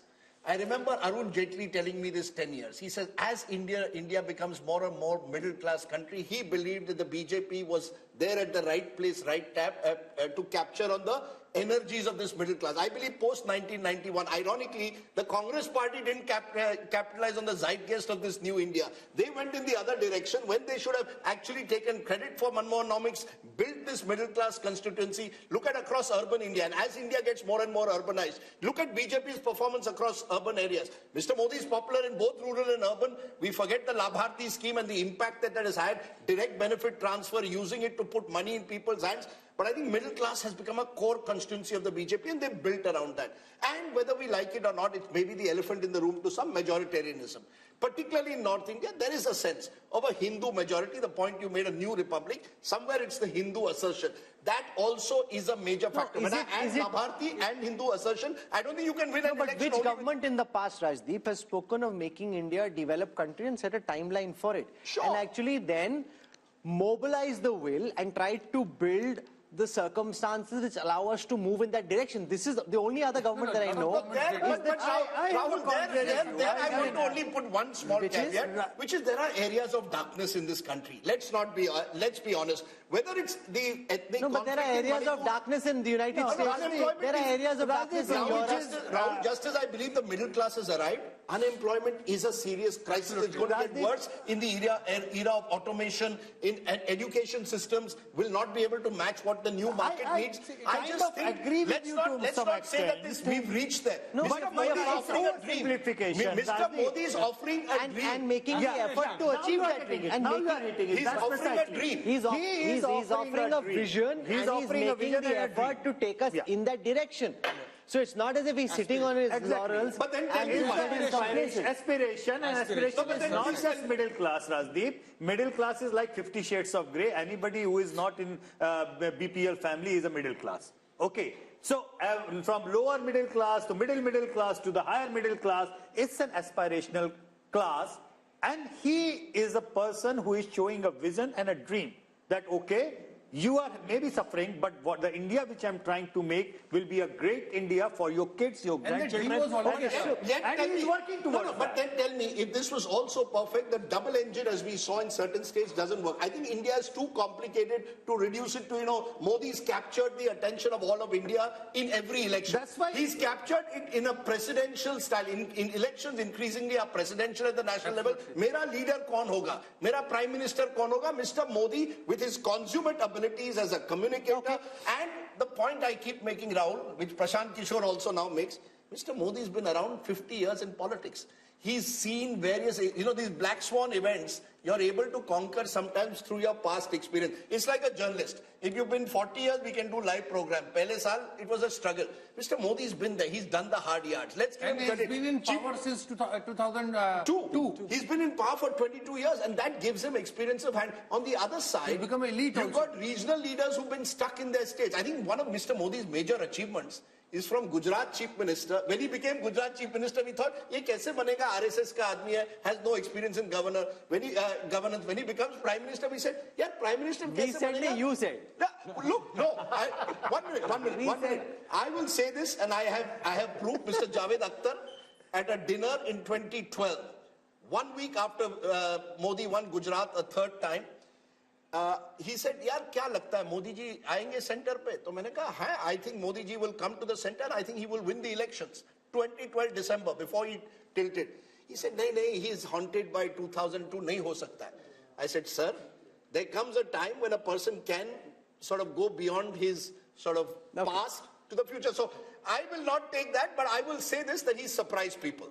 I would certainly. And he continues to surprise people. He continues to surprise. He continues to surprise the same people who never cease to be surprised. But that's a different matter. That's a good line. That's a good line. No, but it's true. It's true. That's true. The thing is that, see, the matter of fact is that he works hard. And I think pretty much, and I've said this to Raj, that, as one of my physics professors, he never used to give us marks on the final answer of the numericals. He used to give us the marks on what did we attempt. Dimag lagaya ki nahi lagaya, koshish ki nahi ki. I think Indian voters are coming to an age where they want to see the leaders make an effort. If you make an effort, they are even willing to own up your failures. See how people have owned up his demonetization failure. Okay. People, majority of them say, galat tha, lekin sahi niyat se kiya. Okay. So we are out of time. We are out of time. We need to finish. There are two politicians which are fascinating in that sense, using this effort point. One is Mr. Modi, one in a very different way, Naveen Patnaik. Yeah. 25 years, never lost, and you ask people, nahi sir, koshish kar raha hai. You see, Indian voters, he's right, want to reward well-intentioned. Okay, so we are out of time. We need to wrap up. Rajdeep? No, Rahul, just one little point. I think it's more than just try. Modi delivers. He has demonstrated that on time also. whether it is building a parliament building, getting things done. He made sure. And that is the culture change that is also remember that at the end of 10 years, Dr. Manmohan Singh, with no disrespect to him, was completely tired. The government was just coming apart. Even Vajpayee ji, at the end of his 6 years, was very tired. He had to say, not tired, not retired. But, the government wasn't energetic. Prime Minister Modi continues to stay as energetic, as pumped up, where people around, and I've seen younger officers, much younger than him, and at New York, at the yoga day, I asked one young officer in his team, "Arey, tum kyun nahi kar rahe?" "Arey, nahi, unme zyada energy, hum mein kam." So, that's like people half his age. Okay, so Rajdeep, before we wrap up, if you were Modi, what song would you be singing tonight? What's that song that Shah Rukh Khan had? Number one. I don't expect me to know. What is the song? I'm the best. I'm the best. I'm the best. I'm the best. Koi hero yahan, koi zero yahan. I'm the best. Look, If you're Rahul Gandhi, what song are you singing tonight? You're putting me in trouble because you want... Ye kya hua? Kab hua? Kaise hua? Look, there are lots of songs. But look, seriously, I hope for the Rashid has another song. Can I though say something? For the sake of Indian... Okay, Amitabh Tiwari, 1 second. अपना time आएगा अरे भाई advisers बता रहे हैं उसको यही अपना टाइम आएगा Rahul, he's sounding like Narendra Yadav. Look, let's not rule out anything. Like Narendra Yadav. He's saying Rahul Gandhi thinks अपना टाइम आएगा. नहीं, Rahul Gandhi is being advised कि साहब अपना टाइम आएगा. I hope for our sake of our democratic process and indeed for our television coverage, we have an exciting election. I hope that this mood of the nation doesn't result in most people believing up kyun dekhna hai. No. Jeetna to hai. But is that the reason he has given the shagufa of 360, 370 and 400? Because he might be feeling, Rajdeep bore ho raha hoga. Kuch naya do. We're out of time. Something and if you look at the numbers across social media, across digital, across television over the past 4 hours of programming, I can see that there is interest. So Rajdeep may be feeling slightly, there's no fun over here. There's a lot of excitement, buzz around the India story, a lot of excitement about the Bharat of the future and around these poll numbers as well. And I think that will continue through. So I think Rajdeep's earned his dinner, sung for his supper. Sung for my supper. India has been modified, it appears, as per the mood of the nation. We'll wait and see what the voter really wants. This was simply a teaser to what might be lying ahead. So day 2 tomorrow. Lot of detail on impact of Ayodhya, the impact of Nitish Kumar switching in Bihar, the performance report card of the Prime Minister, his government, the opposition, all that and more coming up in part 2 of the India Today Mood of the Nation all through the day tomorrow. So we'll see you again.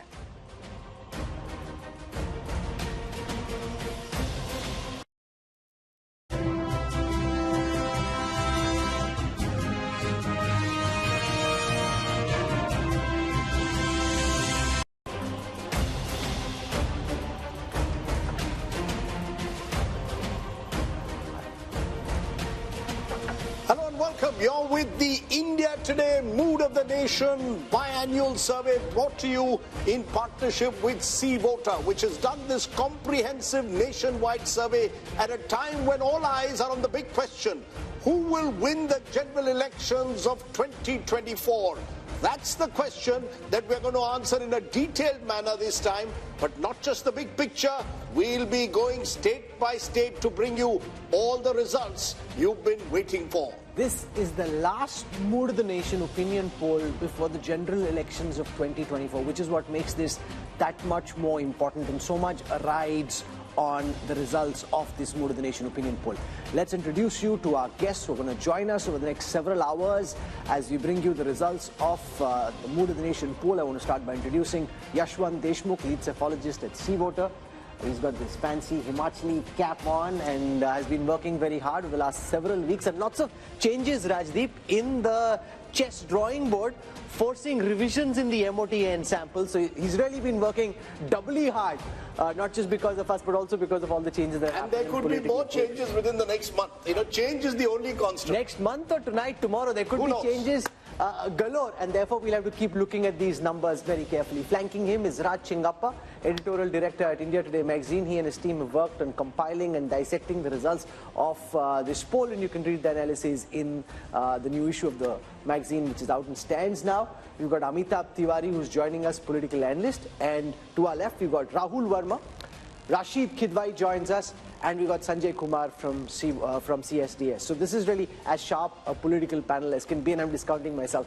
And no, I'm keeping Rajdeep there, discounting myself, but a very sharp panel on this. So what we'll do for a moment is take you through the methodology adopted by C-Voter for this poll, and then we'll go state by state in getting you the results of this poll. So this Mood of the Nation opinion poll was done between the 15th of December and the 28th of January. Largely, some polling happened later when there were specific changes, like there were